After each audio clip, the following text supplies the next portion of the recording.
안녕하세요. 오늘도 사연살롱을 찾아주셔서 감사합니다. 저는 결혼한 지 3년차 회계사로 일하고 있는 여성입니다. 사회로 나와 적지 않은 경험들을 하면서 사람을 첫인상으로만 판단한다는 게 얼마나 오만한 일인 줄 깨달았으면서도 가끔은 첫 만남부터 쎄한 기분이 드는 사람이 있더라고요. 사회생활이거나 개인적인 인간관계 속에서 그런 사람을 만났다면 최대한 피할 수 있는 데까진 피해본다거나 관계를 서서히 멀어지게 한다던가 어떤 방법을 썼을 거예요. 하지만 그런 사람을 곧 가족이 될 관계로 만난다는 생각은 해본 적이 없었어요. 그런데 그런 일이 실제로 일어나기도 하더군요. 불행 중 다행이라면 남편과 피로 이어진 가족들은 아니었다는 점이랄까요. 시댁에 인사간 첫날 처음 만남부터 쎄하다는 기분이 든 사람은 다름 아닌 형님이었어요. 겉모습만 봐도 저하고는 완전히 정반대인 사람이었죠. 나름대로 상견례라고 가진 것 중에 꽤 좋은 옷을 입었으면서도 일부러 차분하고 단정한 색상으로 갖춰 입은 저와는 달리 형님은 머리부터 발끝까지 명품 로고로 온통 도배를 하고 계셨어요. 단순히 명품만 두른다고 안 좋게 봤던 게 아니라 형님의 태도가 너무 기분 나쁘더라고요. 초면부터 얘는 뭐지? 하는 눈빛으로 위아래로 저를 훑어보는데 귀를 껴끄려는 건지 유치하고 어이없게 느껴지더라고요. 그래도 처음이라 낯가린다고 그런 걸 제가 오해했을 수도 있으니 애써 기분 탓이지 싶어 인사를 했어요. 안녕하세요. 처음 뵙겠습니다. 아, 네. 그런데 돌아오는 대답이 퉁명스러운 단답이니 저도 사람인지라 살짝 짜증이 나더군요. 어차피 중요한 건 시부모님이지 형님은 아니니 그냥 모른 척 넘어가자 싶었죠. 우리 엄마 아빠가 사람 보는 눈이 까다로워서 걱정이네. 그래도 당신은 잘할 거야. 그러게 잘해야 하는데 남편이 처음 겁졌던 것과는 다르게 오히려 시부모님은 저를 반갑게 맞이해 주셨어요. 그래도 말씀이 많으신 편은 아닌지라 저와 남편이 대화를 이끌어가느라 조금 애를 먹었죠.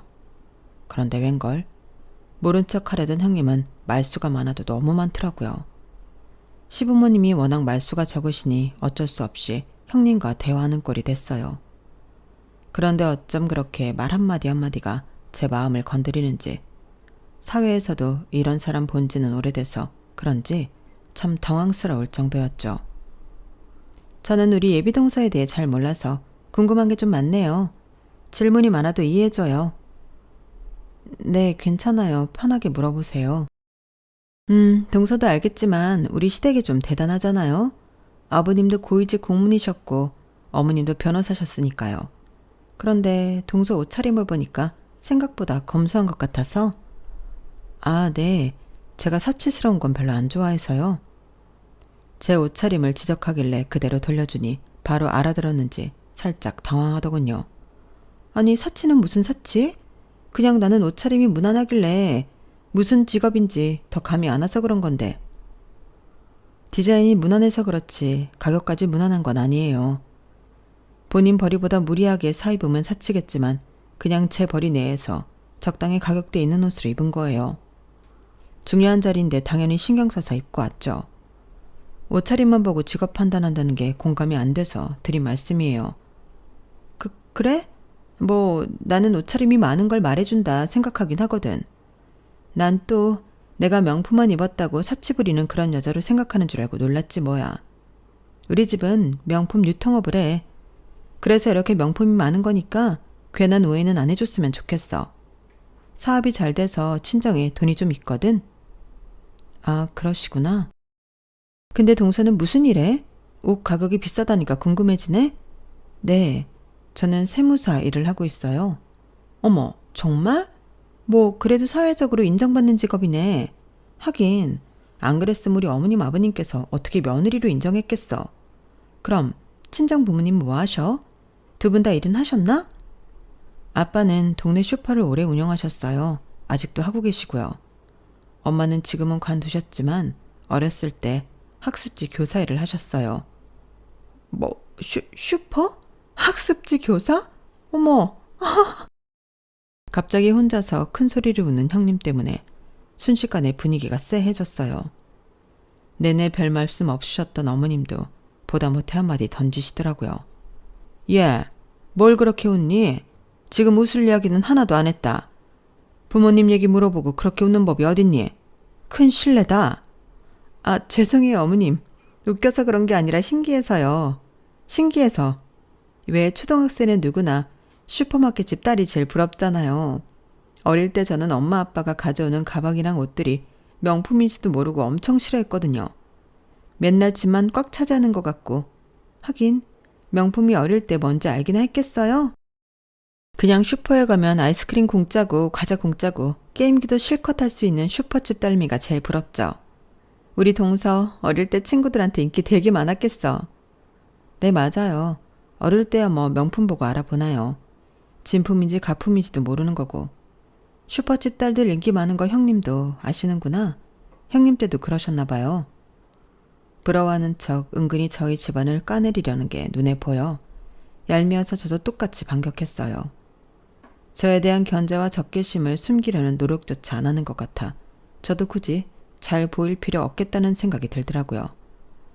어머님 아버님 눈치가 안 보였다면 거짓말이겠지만 누가 봐도 가만히 있는 저를 기분 나쁘게 툭툭 건드리는 건 형님 쪽이었으니 나쁘게 보셔도 어쩔 수 없다는 각오로 그랬죠. 나이 차이가 좀 있어 보여 일부러 그쪽까지 건드리니 혼자 얼굴이 벌개지시더라고요. 그 다음부터는 기분이 팍 상했는지 아무 말도 안 하고 식사에만 집중하더군요. 그제서야 제 속이 다 시원했죠. 그런데 식사를 마치고 헤어지기 직전 형님이 의외의 행동을 하시더라고요. 동서, 아까 혹시 내가 한 말이 기분 나빴나? 그랬다면 미안해. 내가 워낙 외동으로 귀하게 자라서 그런지 사람들 눈치를 안 보고 자라서 눈치가 좀 없어.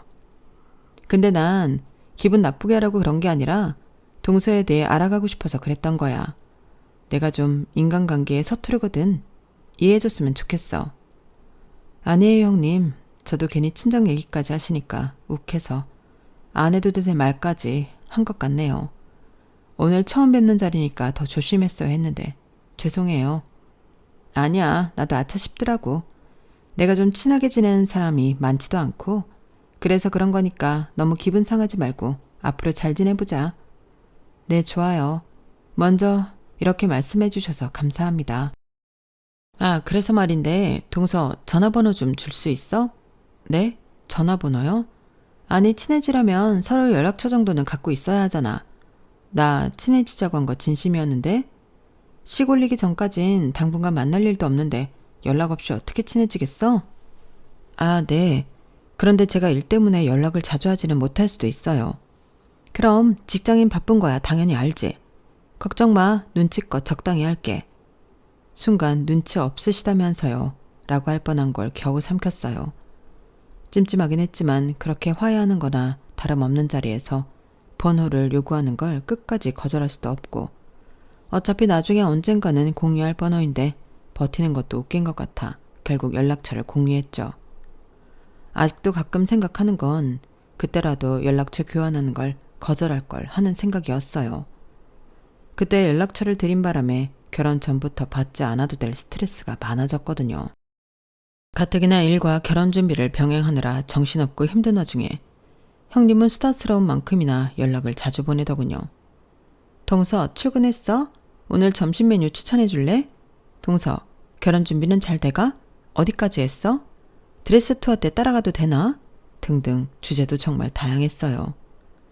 처음에 몇 번은 예의를 갖춰 성실하고 성의 있게 답장했지만 저도 일에 치이고 결혼 준비로 정신없으니 나중에는 그 연락에 답장을 하는 것조차 스트레스로 다가오더군요. 그렇게 몇 번을 답장을 안 하고 몇 날 며칠 확인하지 않은 채로 쌓여가도 형님은 쓸데없는 연락을 보내는 걸 멈추지 않으셨어요. 그냥 대충이라도 대답해. 결혼하면 계속 봐야 하는 사람인데 좀 그렇잖아. 형수님이 좀 말도 많고 유난스럽긴 해. 대충 대답하는 것도 하루 이틀이지. 답장에 이렇게 성의가 없어지면 보통 대충 눈치채고 안 보내지 않아? 그렇긴 하지. 번호를 바꾸는 게 나으려나? 번호 바꾸는 것도 말이 쉽지. 어차피 바꿔도 나중에 물어보면 알려줘야 하잖아. 이거 참. 나도 내 가족이면 어떻게든 막을 텐데 형수님이어서 괜히 나섰다가 일 키울까봐 함부로 못 나서겠네. 그래도 너무 당신 곤란하게만 말해줘. 내가 형 통해서 전달할게. 됐어. 내가 처신 잘하면 되는 문제인걸. 내가 알아서 연락 줄어들게 더 피해볼게. 하지만 답장하는 속도도 간격도 점점 늘려갔지만 아무런 소용이 없더군요. 문자를 답장하지 않으니 급기야는 전화까지 오기 시작했어요. 동서, 아무리 바빠도 진짜 너무한 거 아니야? 그래, 내가 그동안은 동서 어떻게든 이해해보려고 했어. 근데 읽어놓고 답장 안 하는 건 좀 그렇지 않아? 설마 나 싫어해?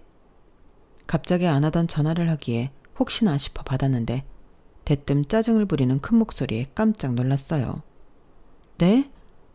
정신이 없어서 읽은 줄도 몰랐어요. 오해하지 마세요. 그래? 아니, 난 그냥 동서 결혼 준비 어떻게 돼가나 궁금해서 연락했는데 동서 영 말 안 해주니까 답답해서. 어디까지 됐어? 나 드레스 투어 데려가 주기로 했잖아. 오랜만에 웨딩드레스 구경하고 싶은데. 형님, 죄송하지만 드레스 투어는 다 끝나고 셀렉도 마쳤어요. 뭐? 내가 그렇게 노래를 불렀는데 왜 나 안 불렀어? 에이, 아무리 그래도 어떻게 번거롭게 시간 내서 오시라고 하겠어요. 저도 언니가 있어서 언니한테 부탁했어요. 뭐? 그래? 참나. 그럼 예단 예물은 어쩌기로 했어? 그거라도 좀 같이 골라줄까? 그건 남편이랑 상의해서 간소화하기로 했어요. 적당한 선에서 했어요. 어머, 그래? 간소화하면 뭐 얼마나 있나? 그래도 집안 체면 살릴 정도로는 했어? 동서도 같이 살다 보면 알겠지만 우리 어머님 아버님이 워낙 눈이 높으신 분들이라 간소화했다고 해도 적당한 수준이면 안 될 거야. 나도 어머님 아버님 마음에 들게 맞추려고 얼마나 돈을 많이 썼는지 몰라. 우리 집이야 경제적으로 여유가 있으니 그게 됐지만 동선에는 어떻게 했나? 괜찮아?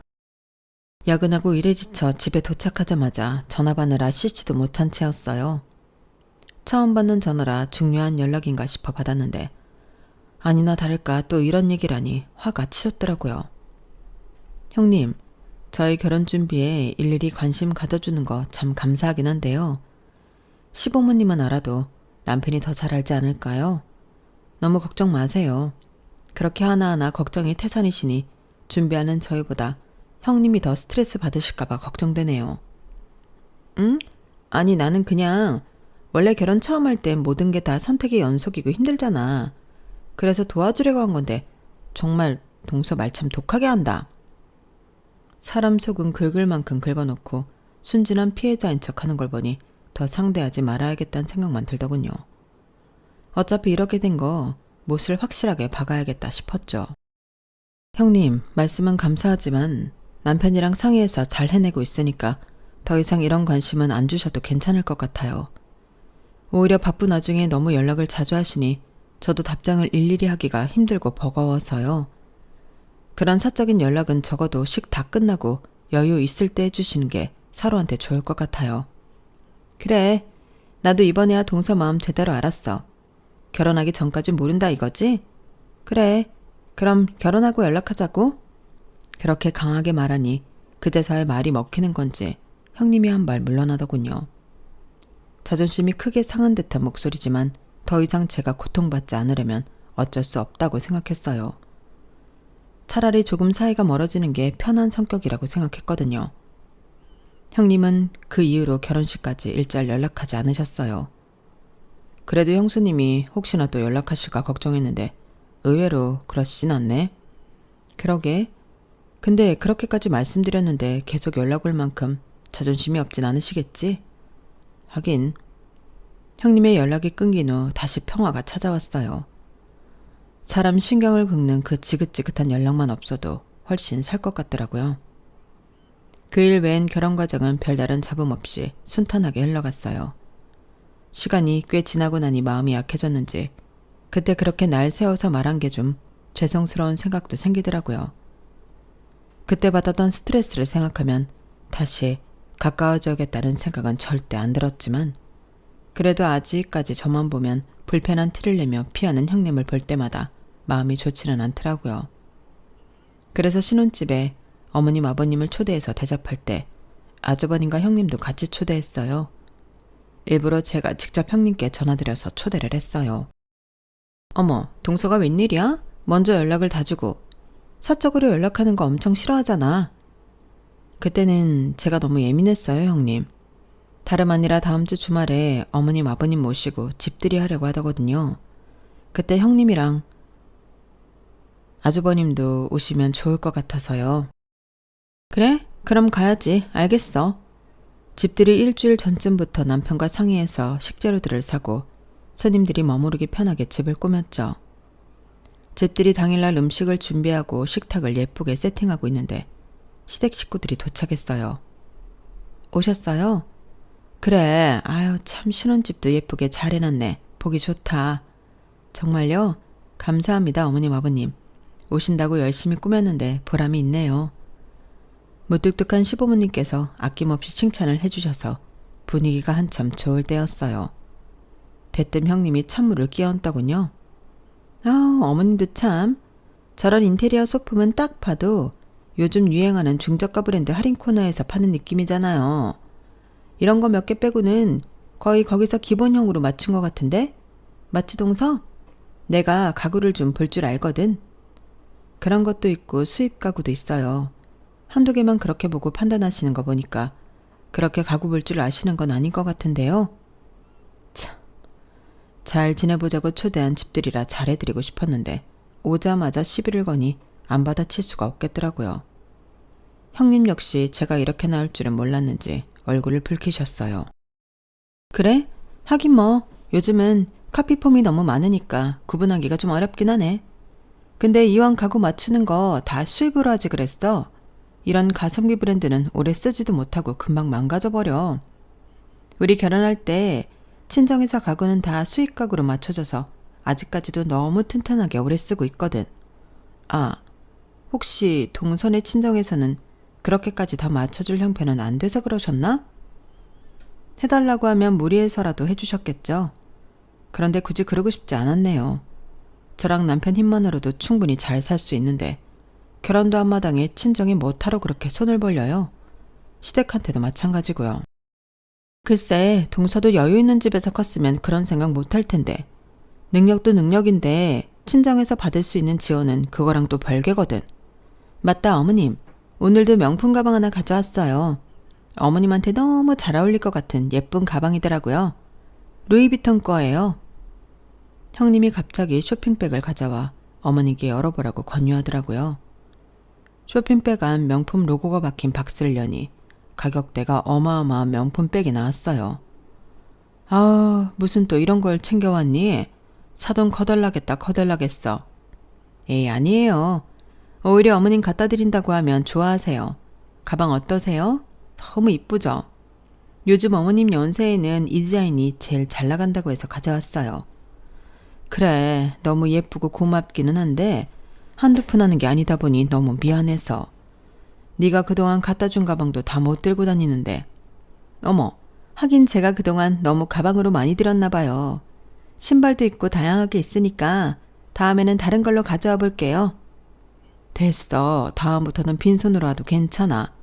매번 부담스러워 어쩌니? 그래도 어머님이 잘 메고 다녀주시면 그걸로 충분해요.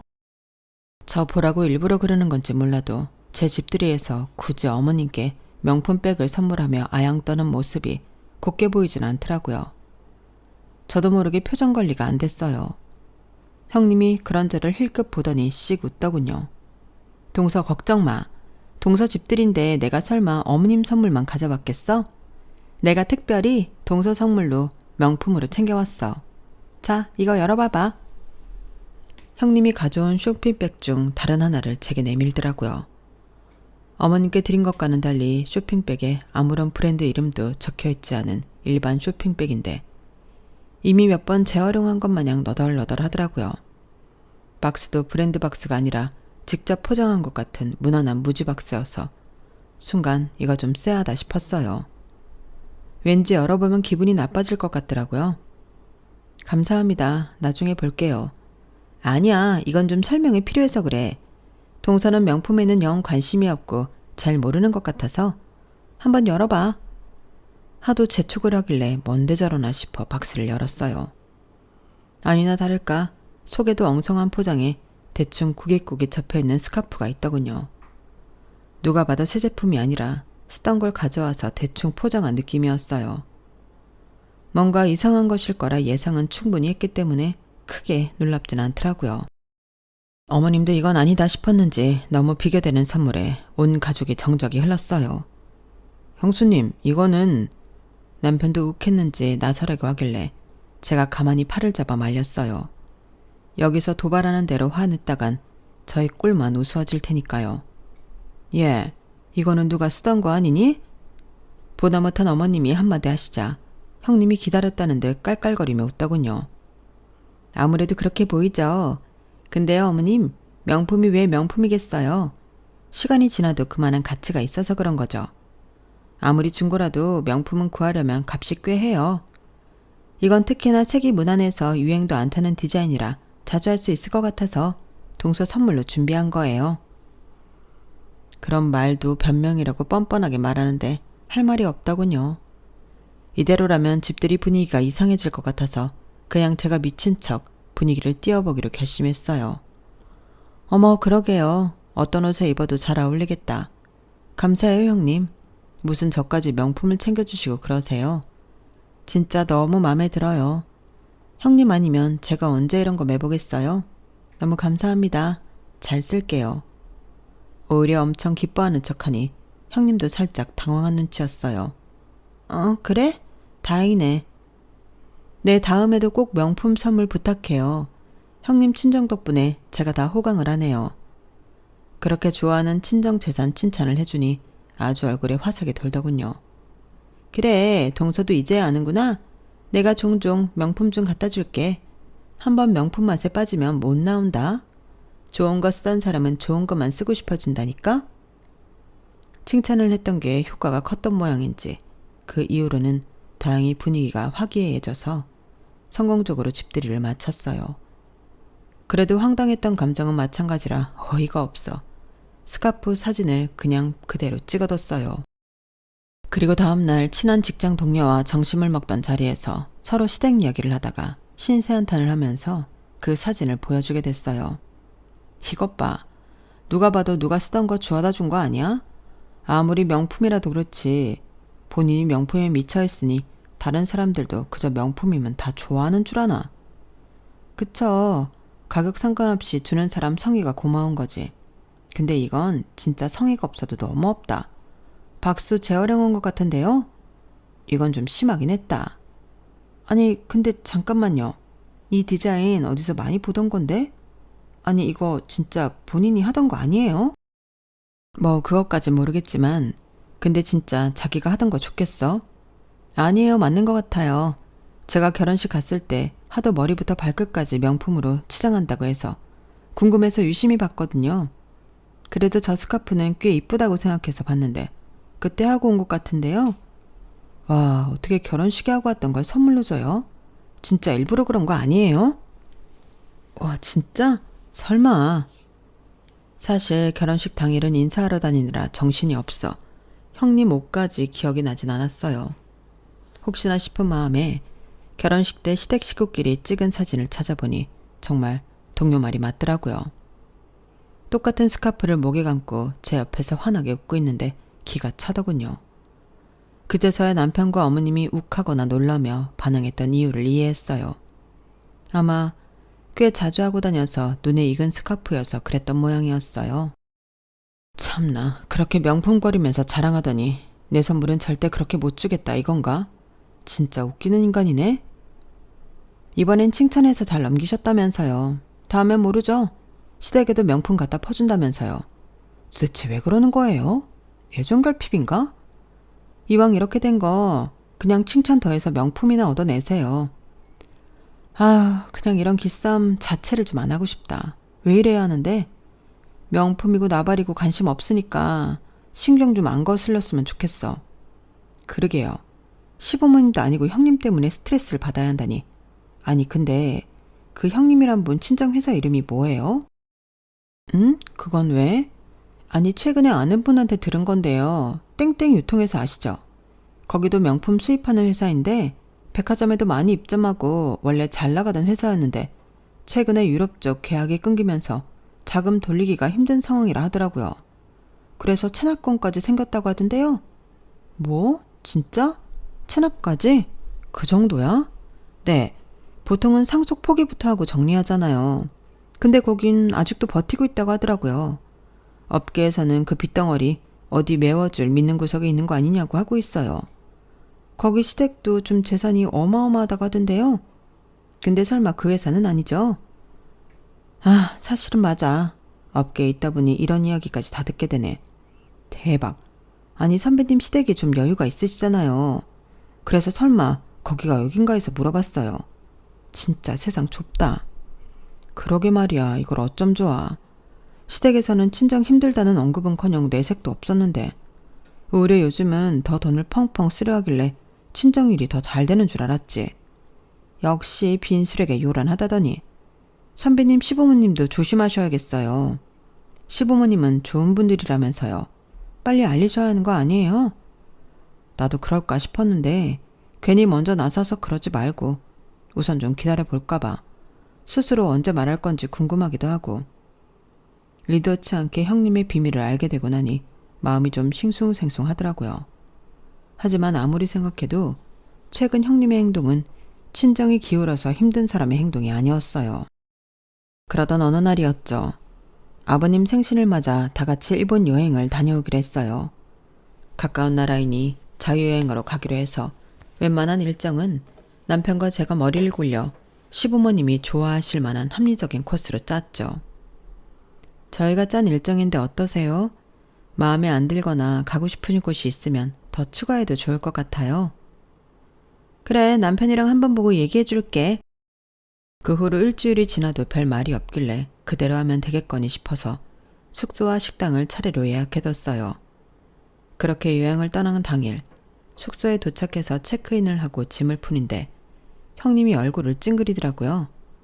어머 세상에, 지금 식구가 몇인데 이렇게 좁은 숙소를 빌렸어? 3일 내내 이런 좁은 방에서 자야 한다고? 편히 쉴 수 있게 각 방 다 있는데 이것보다 더 좋은 방을 원하신 거예요? 저희 모은 금액에서 예산 초과 안 되는 선에서 제일 좋은 방으로 고른 거예요. 아, 무슨 금액 걱정이야. 정 걱정되면 내가 더 내면 되는데. 아무리 그래도 아버님 생신인데 이런 숙소는 좀 난 처음 와본다. 시설도 깨끗하고 방도 쾌적한데 뭐가 문제니? 나는 마음에 든다. 열심히 알아봐준 사람 무한 주지 말아라. 시부모님이 제 편을 들자 표정이 싹 달라지더라고요. 아버님, 저는 그냥 아버님 더 좋은데 해드리고 싶어 그러죠. 동서한테 뭐라 한 거 아니니까 오해하지 마세요. 제 진심 아시죠? 어머님, 아버님? 그러더니 갑자기 캐리어에서 이런저런 명품 선물들을 꺼내오더라고요. 이따가 식사할 때 드리려고 했는데 왔다 갔다 짐될까봐 미리 드릴게요. 이거 아버님 생신 선물로 가져온 명품 구두예요. 좀 멋들어진 곳 갈 때 이런 구두 한 켤레 있으면 좋잖아요.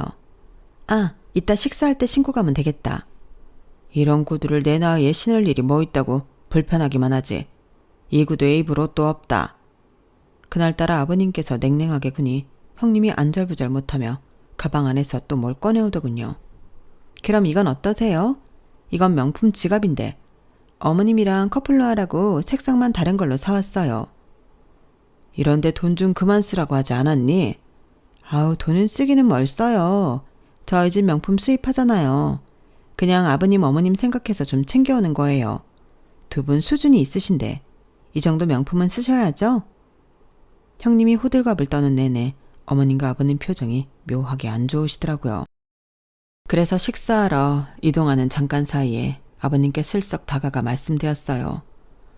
아버님, 그래도 형님이 아버님 생각해서 가져온 건데 너무 그러지 마세요. 형님이야 워낙 명품을 좋아하니 명품이 최고인 줄 알고 본인이 제일 좋다고 생각하는 걸 준비한 것 같아요. 그래, 우리도 처음엔 그렇게 생각하고 고맙게 받았다만 요즘 좀 이상해서 말이다. 자꾸만 큰아들한테 우리 재산에 대해 꼬치꼬치 묻다가 싸웠다거나 그런 이야기가 들려와서. 사실 우리가 며느리한테 무슨 이런 선물까지 바라겠니? 그저 내 아들이랑 오손도손 잘 살고 우리랑도 잘 지내주면 그만인 거지. 그래, 쟤는 뭔가 처음부터 진심이 안 느껴지고 어떻게든 과하게 해서 우리 환심 사려고 하는 걸로밖에 안 느껴져서 조금 부담스럽더라. 그 이야기를 들으면서 시부모님도 처음부터 뭔가 느끼고 계셨겠구나 싶은 생각이 들더라고요. 시댁에 그 이야기를 말해줘야 하긴 하겠는데 도대체 어떻게 말을 꺼내야 할지 난감했어요. 그런데 결국 형님이 제 뚜껑을 열더군요. 동서, 그렇게 열심히 알아봤다더니 겨우 이런 데 알아본 거야? 세상에, 차 맛이 이게 뭐야. 내가 더 좋은 곳 아는데 지금이라도 거기로 갈까요? 차 맛이 진하고 향긋한데 뭐가 문제니? 앉아서 마시기 시작한 지 얼마나 됐다고 이동을 해. 그러지 마시고요. 이왕 여기까지 온 거 더 좋은 데 가요. 네? 형님은 저와 남편이 열심히 짠 코스를 따르는 척 도착해서는 온갖 트집을 잡아 불평을 늘어놓고는 본인이 아는 곳이 있다며 근처 훨씬 비싼 곳에 데려가더군요. 돈은 돈대로 2번씩 낭비하고 피곤한 시부모님들을 본인 욕심으로 끌고 다니니 온 가족이 지칠 대로 지쳤어요.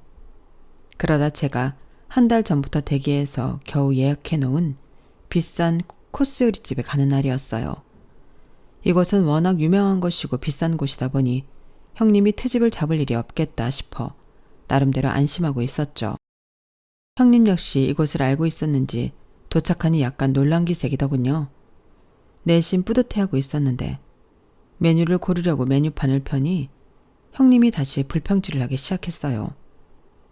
여기서 제일 유명한 코스가 이 A 코스거든요. 어떠세요? 아, 이렇게 유명한 집은 꼭 직접 와서 먹으면 별로던데. 거기서 갑자기 꼭지가 돌더라고요. 그럼 형님이 좀 짜지 그러셨어요. 형님도 아시잖아요. 여기 한 달 전부터 예약 걸어도 잡기 힘든 거. 도대체 뭐가 그렇게 불만이세요? 어머, 내가 뭘? 동서 갑자기 예민하게 왜 이래? 당황스럽다. 여기 온 게 별로라는 게 아니라 동서가 굳이 여기서 또 제일 가성비 따진 코스 찾는 것 같아서 보기가 좀 그래서 그래. 누가 슈퍼집 딸 아니랄까봐 너무 가격만 따지니까 보기가 좀. 네, 그러는 형님은 부잣집 딸이라 비싼 거 아니면 성에 안 차신다 이거죠. 그래요. 그럼 형님 눈에 차는 걸로 고르세요. 뭐 얼마나 대단한 거 드시나 보게. 제가 시부모님 모시려고 여행 왔지 형님 입맛 맞추려고 여행 온 건 아닌데 가시는 곳마다 불평을 하시니 어떤 거 고르시나 구경이나 해보죠. 시부모님 앞이라 정말 안 싸우려고 했는데 그땐 단단히 노이로제에 걸려 어쩔 수 없었어요. 시부모님도 제 말에 동의를 하는지 딱히 저를 말리진 않으셨어요. 형님은 제일 비싼 코스를 시켰어요. 평소대로라면 절대 먹을 일 없는 초호화 코스였죠. 그래, 될 대로 되라는 심정으로 배가 터져라 먹었어요. 그리고 나서 계산을 하는 시간에 형님이 뒤로 쓱 빠지더군요. 형님, 뭐 하세요? 형님이 고른 메뉴인데. 형님이 결제하셔야죠. 이때까지 계속 그러셨잖아요. 뭐? 내가 여기 와서 그동안 쓴 돈이 얼만데 이것까지 내가 내? 동서가 저렴한 데 데리고 다녀서 내가 다시 비싼 데 가서 다 샀잖아. 그래서 이것도 형님이 내려는 생각으로 시킨 줄 알았는데요. 전 이 코스 시킬 생각은 없었으니 형님이 내시죠. 뭐라고? 동서는 아무리 없이 자랐다지만 왜 이렇게 돈을 안 쓰려고 해? 이번엔 돈선의 친정 돈도 좀 쓰자. 또다시 친정을 건드리니 정말 뚜껑이 열리더군요. 그래서 결국 형님의 비밀을 폭로해버렸어요. 하긴 형님의 회사도 지금 자금맞게 실패해서 체납까지 가셨다면서요. 업계에 있으니 안 들으려고 해도 소문이 들리네요. 근데 상속 포기는 왜 안 하세요? 듣자 하니 대신 갚아줄 믿는 구석이 있는 것 같다던데 설마 그게 우리 시부모님은 아니겠죠? 뭐라고? 동서 지금 뭐 하는 짓이야? 아니 불안하잖아요. 그렇게 친정 휘청거리는데 이상하게 자꾸 명품만 잔뜩 가져와서 어머님 아버님 헌심 사려고 하는 게요. 명품 쏟아 부으면 시부모님이 재산 한 푼이라도 더 주실까봐 그러세요? 여보, 이게 무슨 소리야? 체납이라니. 장인어른 회사가 그렇게 힘들다고? 나한테는 한마디도 없었잖아. 여보, 그게 이야기하자면 좀 길어서. 제가 쏘아 올린 공은 결국 아주버님과 형님의 일로 번졌어요. 아주버님도 이 일에 관해 아예 모르셨는지 서슬이 펄해지셨고 시부모님께서도 적잖이 충격을 받으셨죠. 아버님, 어머님, 생신으로 온 여행인데 제가 홧김에 망쳐버린 것 같아요. 죄송해요. 아니다. 너 아니었으면 저런 일이 있었는지 어떻게 알았겠니? 어쩐지 너무 애가 무리해서 잘 보이려는 모습이 썩 좋아 보이지 않더라니.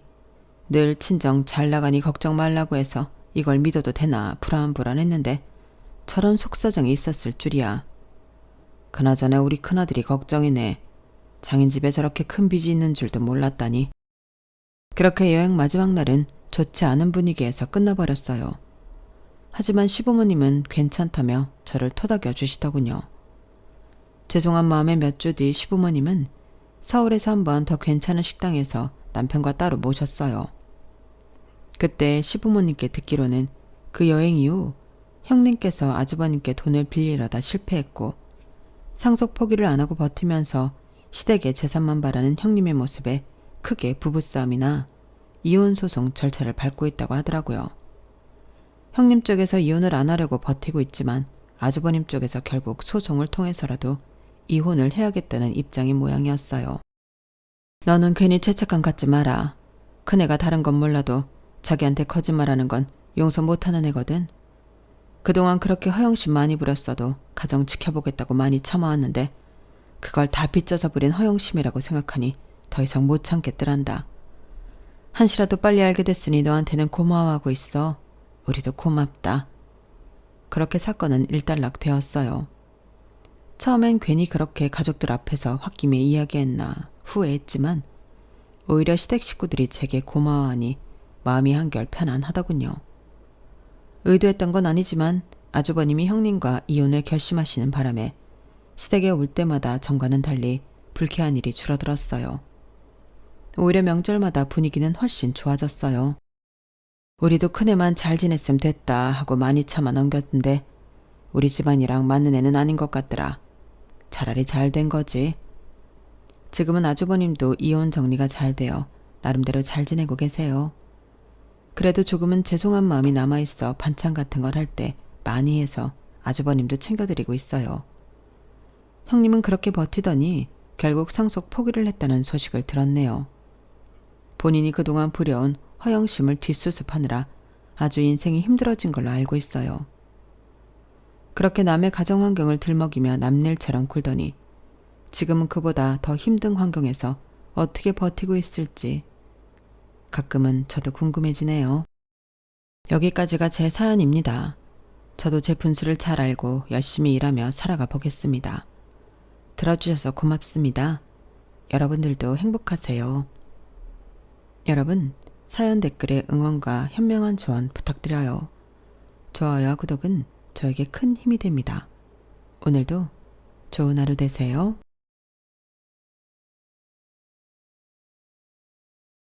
안녕하세요. 오늘도 사연 살롱을 찾아주셔서 감사합니다. 40대 초반 결혼한 지 얼마 되지 않은 새댁입니다. 제 나이대를 들으셔서 알겠지만 저는 결혼이 꽤 늦었어요. 요즘 사람들 늦게도 결혼을 많이 한다고 하지만 사실 저는 그렇게 늦게 하고 싶진 않았거든요. 그도 그럴 것이 남편과는 지인의 소개로 8년을 만났고 여느 연인처럼 소소한 다툼은 있었지만 언제나 제가 먼저고 저를 잘 챙겨주는 다정한 남편과 저는 하루라도 빨리 결혼하고 싶었어요. 게다가 나이가 어린 것도 아니고 만난 기간이 짧은 게 아니었으니 당연히 집에서도 주변에서도 왜 결혼 안 하냐고 묻는 일도 많았는데 그러다 보니 제 속이 타더라고요.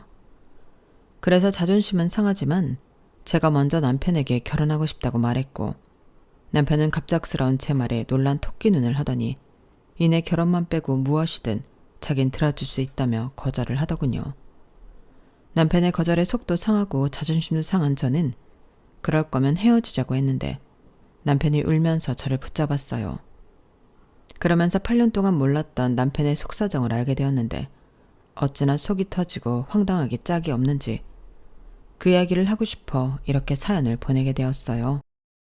저의 이야기 들으시고 어쩌면 어이없다고 진짜냐고 하실 수도 있는데 부디 제 선택이 틀리지 않았음을 여러분들에게 확인을 받고 싶은 심정입니다. 남편에겐 3명의 누나가 있어요. 연애 초반 때 1명도 버거운데 누나가 3씩이나 있다니 처음엔 좀 뜨아하긴 했는데 늦둥이인 남편이 어릴 때 부모님이 모두 돌아가셔서 누나들이 부모님 대신 남편을 키우다시피 했다는 말에 누나들이 있어 다행이라고 생각했었어요. 그런데 남편은 저와 결혼하지 못하는 이유가 그 누나들 때문이라고 했고 저는 그 말이 더 이해가 가지 않아 남편에게 물었었죠. 자기야, 나는 솔직히 누나들 때문에 결혼 못한다는 말은 납득할 수 없어. 그럼 나랑 만나면서 자기는 결혼 생각은 없었다는 거야? 나는 지금이 너무 좋아. 오히려 나는 자기가 결혼 생각이 있는지 몰랐는걸? 뭐? 연애하다 좋으면 결혼하고 싶은 건 당연한 거지. 난 자기가 먼저 프로포즈 할 때까지 기다린 건데, 그럼 내가 이렇게 말하지 않았으면 자기는 영영 나랑 결혼할 생각도 없이 나를 만났을 거라는 거잖아. 근데 그게 누나들 때문이라고? 그게 알잖아. 내가 초등학교 때 부모님 모두 돌아가시고 누나들이 키운 거. 그래서 누나들이 사사건건 지금도 간섭하는 게 많은데 내가 장가를 가봐. 우리 누나들이 자기를 가만둘 것 같아? 난 자기가 우리 누나들 때문에 힘든 거 싫어. 아니, 아무리 그래도 그렇지. 그럼 일단 내가 자기 누나들 좀 만나볼게. 누나들도 자기 나이가 있는데 자기 동생 총각 귀신으로 죽게 할 거 아니면 서로 맞춰가야지. 아니야, 그러지 마. 우리 누나들 말 안 통하는 사람들이란 말이야. 우리 그냥 지금처럼 지내면 안 돼? 내가 더 잘할게. 정 그렇게 결혼하고 싶으면 우리 그냥 같이 사는 건 어때? 결혼식도 생략하고 그냥 동거나 하자고? 그것도 자기 누나 몰래 하자는 거 아니야. 난 싫어. 우리 부모님은 언제 결혼하냐고 난린데. 내가 동거한다고 하면 더 난리 나지. 당장 선보라고 할걸? 그러지 말고 자리만 한번 만들어줘. 또 알아? 의외로 얘기가 잘 될지. 자기야말로 나랑 결혼 생각 없어서 그러는 거 아니야? 아니야. 나도 마음 같아선 하고 싶어. 내 친구들 벌써 애도 있는데 나라고 그게 안 부럽겠어? 그럼 됐어. 나랑 헤어질 거 아니면 그렇게 해. 저는 막무가내로 남편을 졸랐어요. 남편은 끝까지 내켜하지 않았지만 이 시기를 놓치면 결혼도 못하고 남편과 헤어질 것 같았거든요. 그러기엔 제가 남편을 너무 사랑했기에 어떡하든 누나들의 마음에 들고 싶었는데요. 그렇게 마련된 자리에서 저는 적지 않게 충격을 받게 됐어요. 그리고 남편이 왜 그토록 자기 누나들을 두려워하고 저와 만나게 하고 싶지 않았는지 알게 됐는데 첫 만남부터 남편의 누나들은 무례하게 짝이 없었죠. 내가 이 자리에서 나이가 제일 많으니까 그냥 말 편하게 할게. 8년을 만났다고? 세상에. 그랬으면서 어떻게 우리한테 인사 한 번을 안 올 수 있어? 일단 난 그것부터 마음에 안 들어. 이건 뭐 예의가 없어도 한참 없는 거잖아. 큰언니 또 시작이다. 결혼한 것도 아닌데 무슨 연애하면서 인사를 와. 난 사실 재훈이 째가 하도 누구 만난다는 말을 안 해서 문제가 있나 걱정했는데 천만 다행이지. 반가워요. 공무원이라면서요? 나도 공무원이에요. 둘째 언니야말로 같은 공무원이라고 초면에 너무 싸고 도는 거 아니야? 내가 언니들보다는 제일 어리지만 따지고 보면 재훈이를 제일 많이 케어한 사람은 나예요. 내가 제일 내 동생을 잘 아는데 내 동생 이상형은 아닌 것 같네요. 네? 아, 그런가요? 재훈 씨가 만나면서 그런 얘기는 안 해서요. 그리고 저는 누님들 궁금하긴 했는데 아무래도 결혼 전에는 조심스러워서 이제야 인사를 드리게 됐어요. 민유리입니다. 그건 됐고, 근데 왜 그렇게 말랐지? 요즘 여자들 다이어트 한다고 잘 안 먹는다고 하는데 그건 정말 멍청한 짓이야. 여자가 결혼하면 힘쓸 일이 얼마나 많은데. 우리 집에 시집 오면 재훈이가 장손이라 할 일이 많아. 근데 저렇게 말라서는 애라도 잘 낳겠어? 큰언니 또 오바한다. 벌써 거기까지 생각한 거야? 정말 못 말려. 그래도 여자 직업으로 공무원이면 걱정할 거 없지. 공무원이 연금도 있고 휴가 쓰는 것도 눈치 안 보니까. 난 저 친구 마음에 들어. 야, 가재는 개편이라고 공무원이면 다냐? 우리 재훈이가 사업하는데 막말로 순정적이고 집안 살림 잘하면 여자가 직업 있을 필요 뭐가 있어? 난 반대야. 막내 너는 어떠니? 나도 반대야. 난 그냥 생긴 것부터가 마음에 안 들어. 내 친구 동생 있는데 걔가 생긴 것도 예쁘장하고 성격도 싹싹한 게 난 내 동생이 걔랑 만났으면 좋겠네. 누나들, 지금 사람 앞에 두고 뭐 하는 거야? 자기야 가자. 내가 이래서 우리 누나 만나지 말자고 했잖아. 재훈아, 너 지금 누나들한테 그게 무슨 말버릇이니? 우리가 뭐 다른 욕심이 있어? 그저 너 하나 잘 살라고 그러는 거잖아. 혹시 기분 나빴나?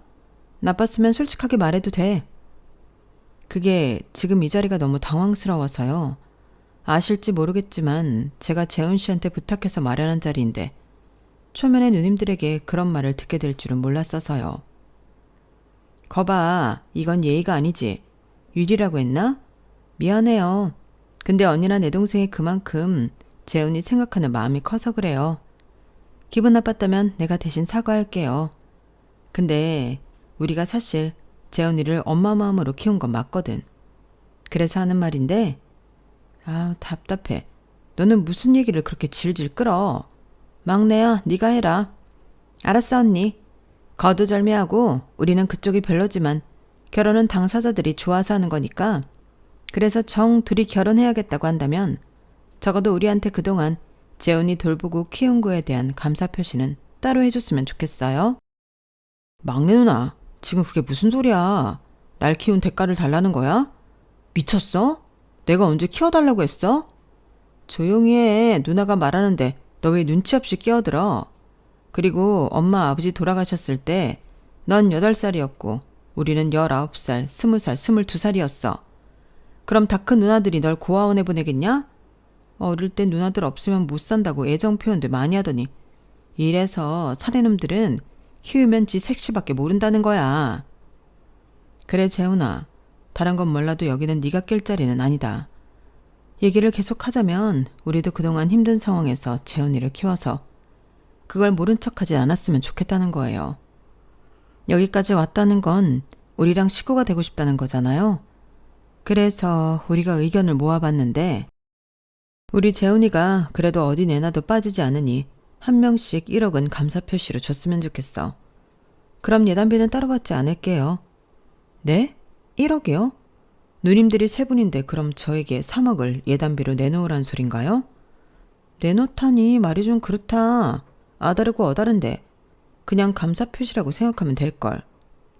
그게 말이 좋아서 감사 표시지 저한테 지금 금전을 요구하시는 거잖아요. 제가 마음에 안 들어서 일부러 그러시는 게 아니라면 누님들은 동생을 결혼시킬 마음이 없으신 거 아닌가요? 자기야, 이런 정신 나간 소리 더 들을 것도 없어. 누나들 정말 제정신이 아니고 내가 이래서 결혼 생각 없는 거야. 세상 천지 누나들 같은 사람을 누가 감당해. 알았어. 누나들 소원대로 난 평생 결혼 같은 거 꿈도 꾸지 않을 테니까 다시는 이 사람 볼 생각도 하지 마. 가자. 어머 세상에 얘 우리가 뭐 못할 소리 했어? 우리가 힘들게 너 공부시키고 대학 졸업까지 시켰어. 그리고 너 지금 하는 사업 초기 자금 우리가 빌려줬잖아. 그런데 우리가 그것도 못 받아? 내가 그 돈 몇 배로 갚았잖아. 때 되면 같은 핑계로 나한테 뜯어간 게 얼만데. 그리고도 누나들이 양심이 있어? 누나들 나한테 5천만 원씩도 받아갔잖아. 내가 후구야? 내가 누나들 금고야? 이젠 나도 지긋지긋해. 이럴 거면 나도 누나들이랑 연 끊고 살 거야. 언니, 쟤 하는 말 좀 봐. 윤재훈, 너야말로 사람이니? 우리가 어떤 마음으로 널 키웠는데 성의 표시 좀 해달라는 말에 우리가 이런 모욕을 당해야 해? 연을 끊어? 그래, 네가 원하면 그렇게 해. 근데 너 그러면 지금 하는 사업 접어야 할 거야. 네 사업에 매형들 거래처며 매형들 지분 있는 거 알지? 너 하나 망하게 하는 건 순간이라고. 여자한테 눈 멀어서 사리분별 못하는 거야? 큰언니 진정해. 저기 우리한테 그 정도 해줄 의사 없으면 이 정도로 할 때 나가 떨어져 줬으면 좋겠어요. 이제 얘기는 끝난 것 같으니까 남매 사이 갈라놓을 거 아니면 돌아가요. 살면서 그렇게 화가 났던 건 그때가 처음이었어요. 어디 가서 할 말 못하는 성격 아닌데 누나들 3명이 모두 하나같이 드세고 자기들 할 말만 하다 보니 정신이 하나도 없더라고요. 게다가 남편이 그렇게 화내는 모습은 그때가 처음이라 그야말로 멘붕이 오더라고요. 무엇보다 결혼하고 싶으면 1억씩 달라는 누나들의 말이었어요. 미안해, 많이 놀랐지. 까칠하게 굴 거라는 건 알았지만 그런 말도 안 되는 요구를 할 줄은 정말 몰랐어. 알았다면 절대로 그런 자리에 자기를 데려가지 않았을 거야. 알아. 그 자리도 내가 우겨서 만든 거잖아. 그리고 나도 미안해. 알지도 못하면서 자기가 왜 그런지 알려고 하지 않았어. 근데 막상 자기 누나들 보니까 알겠더라. 그동안 마음고생 많았겠네. 나한테 말도 못하고. 어쩔 수 없잖아. 다른 사람도 아니고 누나들인데. 그리고 부정하고 싶어도 내가 어릴 때 도움을 받은 것도 맞고. 그래서 아까 봤지만 난 결혼은 못해. 자기가 헤어지자고 해도 그건 내가 할 수 있는 게 아닌데 우리 헤어져야 해? 저는 솔직히 너무 고민됐어요. 남편이 불쌍하다는 생각에 남편을 안아주고 싶지만 제가 너무 자신이 없더라고요. 그래서 시간을 좀 달라고 했어요. 그러자 남편의 얼굴은 금방이라도 무너질 것처럼 풀이 죽었고 아무래도 남편은 제가 이번 일로 헤어지려 한다고 생각하는 눈치였죠. 사실 남편의 누나들을 만났다는 걸 들은 지인과 친구들은 모두 그런 결혼은 절대 하면 안 된다고 입을 모아 저를 말렸어요. 하지만 만난 시간이 길어서인지 저는 자꾸만 남편이 마음에 걸렸고 평소 큰 걱정을 끼친 적이 없는 집에 슬쩍 이 문제를 얘기했는데요. 아빠는 착잡한 얼굴로 입을 꾹 닫으셨고 엄마는 제 마음부터 물어보셨어요. 너도 힘들다는 거 이미 알고 있지? 결혼이란 게 가정 첫 번째가 너랑 그 친구 마음이지만 가족끼리 연을 맺는 일이기도 하잖아. 엄마는 내 딸을 초면에 그렇게 보는 그 사람들이랑 엮이고 싶지 않다는 게 솔직한 마음이야. 엄마. 근데 그렇다고 해도 네가 그 사람 아니면 안 된다고 한다면 엄마는 네 선택을 존중해. 여보, 아니 지금 그 말은 유리 보고 결혼을 하라는 소리야? 지들이 좋으면 어쩔 수 없는 거지. 자기도 마음 불편한 거 아는데 우리까지 힘들게 할 거 뭐 있어? 우리라도 지 편이 돼줘야지. 이 사람아, 그래도 다른 것도 아니고 결혼인데. 아빠, 나 사실은 머리로는 이 결혼하면 안 된다는 거 너무나 잘 알겠어. 근데 재훈 씨 생각하면 마음이 너무 아파. 누나들 등살에 그 사람 너무 힘들겠더라고. 그럼 1억씩 사례금 주고 결혼하는 게 맞다는 거야? 너 제정신이야? 여보, 아빠는 반대야. 그냥 너 좋은 자리 있을 때 선봐. 당신도 괜히 애 마음 들쑤시지 마. 결혼은 현실이야. 얘는 몰라도 당신은 알잖아. 엄마가 이럴 때 애 마음을 단단히 잡아야지. 같이 감성적으로 굴면 어쩌자는 거야? 결혼이 현실이니까 더 그런 거지. 마음도 없는데 현실이 무슨 대수야. 난 내 딸 마음이 무조건 우선이야. 그러니 당신이야말로 기다려. 선택은 우리가 하는 게 아니고 유리가 하는 거야. 유리야, 조급할 거 없어. 충분히 생각해. 그리고 무슨 결정을 내리든 그 사람의 책임만 지면 돼. 엄마 말 알겠지? 응, 엄마 고마워. 덕분에 마음이 좀 진정됐어. 충분히 생각해 볼게. 아빠 미안해. 근데 나 아빠 마음 모르지 않아. 어떤 선택을 해도 아빠가 걱정하는 일 없도록 할게. 그 후 저는 고민에 빠졌지만 사실 이미 답은 정해져 있었어요. 저 역시 남편을 모른 척할 수 없었거든요. 다만 그 누나들을 제가 감당할 자신이 없었기에 그에 따른 고민이 깊었는데 그러던 어느 날 저와 같은 공무원이라는 남편의 둘째 누나가 제가 일하는 구청을 어떻게 알았는지 저를 만나러 왔어요. 많이 놀랐죠. 공무원이라는 게 몇 달이 건너면 다 아는 사람이라. 전에 그렇게 가서 언니나 동생이 말이 많아요. 생각 좀 해봤어요? 생각이요? 무슨 생각을 말씀하시는 건지. 아니 1억씩 주고 이 결혼 할 건지 말 건지 우리도 알아야 하니까요. 저도 묻고 싶은데요. 재훈 씨 어릴 때 힘들게 키워주신 건 너무 감사한 일이지만 나도 아니고 동생 키운 대가로 1억이란 돈을 옳게 될 사람한테 받는다는 게 말이 되는 건가요? 그동안 몰랐는데 그 사람한테 때 되면 적지 않은 거 받으셨다면서요. 그 사람 마음은 생각 안 하세요? 어머? 내가 같은 공무원이라 좋게 봐주려고 했는데 안 되겠네? 그럼 그쪽은 시집 오면서 우리한테 입 싹 다그대우겠어? 시어머니는 없지만 엄연히 따지면 재훈이는 엄마가 셋인 거야. 그럼 시어머니도 셋인 거지. 우리 정성을 모른 척하고 홀랑 장가를 간다는 게 말이 돼? 그럼 처음부터 그런 대가를 바라고 그 사람 키운 거세요? 뭐? 싫으면 싫다고 하면 될 걸 뭘 이렇게 무례하게 굴어? 막말로 내 동생 진심으로 사랑하면 그 정도는 해줄 수 있는 거 아니야? 지금 보니까 그 정도 마음은 아닌 것 같네. 우리 이 얘기는 없던 걸로 해요. 남편의 둘째 누나는 기분 나쁘다는 얼굴로 자리에서 획 하고 일어나 가버렸어요. 그리고 저는 또다시 머리가 지끈거렸는데 이미 제가 이야기해서 내막을 아는 선배와 동료는 혀를 내두르며 절대 엮이지 말라고 신신당부했어요. 상황이 그렇다 보니 제가 남편과 헤어지지 않으려 하는 마음이 잘못된 건가 싶기도 했는데 그래도 정인지 사랑인지 아니면 저 누나들 틈에 그 사람을 혼자 두고 싶지 않았어요. 그래서 모처럼 남편과 만나려 연락을 했는데요. 제가 시간을 달라고 말한 지 일주일 조금 넘었을 뿐이었는데 남편의 몰골은 말이 아니었어요. 그새 밥도 제대로 먹지 못하고 잠도 제대로 자지 못했는지 얼굴살이 쏙 빠져 있더라고요. 그 모습을 보는데 얼마나 속이 상하는지 보자마자 눈물이 왈칵 쏟아졌죠. 꼴이 이게 뭐야? 무슨 일 있어? 아니, 그냥 좀 힘들어서. 근데 생각은 좀 해봤어? 근데 아무리 생각해도 자기 누나들은 내가 어떻게 할 수가 없네. 그리고 둘째 누나가 나 일하는 구청에 왔다 가셨어. 1억씩 주고 결혼할 건지 정했냐고. 정말 내가 자기 보기 창피하다. 우리 그냥 헤어지자. 내 욕심에 더는 자기 힘들게 할 수 없어. 기껏 나한테 할 소리가 그것밖에 없어? 그럼 어떡해. 아마 내가 다 버리고 영 끊자고 해도 우리 누나들 절대 나 안 놔줄 거야. 나한테만 그러면 그것도 참을 수 있지만 자기는 무슨 죄냐? 나 같은 거랑 헤어지면 그만인데. 미안해. 자기가 그렇게 힘든지 나 정말 몰랐어. 이래서 자기가 결혼만은 안 된다고 했구나. 내가 고집 피워서 난감했지? 아니야. 8년을 만났는데 내가 이기적이었지. 지금도 많이 늦었지만 좋은 사람 만나서 행복한 결혼했으면 좋겠어. 진심이야. 뭐? 실망인데?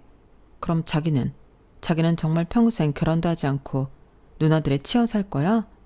그러면서 나한테는 좋은 사람 만나서 행복한 결혼하라고? 그럼 어떡해. 내가 해줄 수 있는 게 이거밖에 없는데. 그동안 나 정말 생각 많이 했어. 근데 아무리 생각하면 할수록 내 마음은 딱 하나더라고. 나 자기 정말 사랑해. 자기 불행함 몰랐다면 헤어질 수 있어. 근데 나 자기 힘든 거 알면서 그러고 싶지 않아.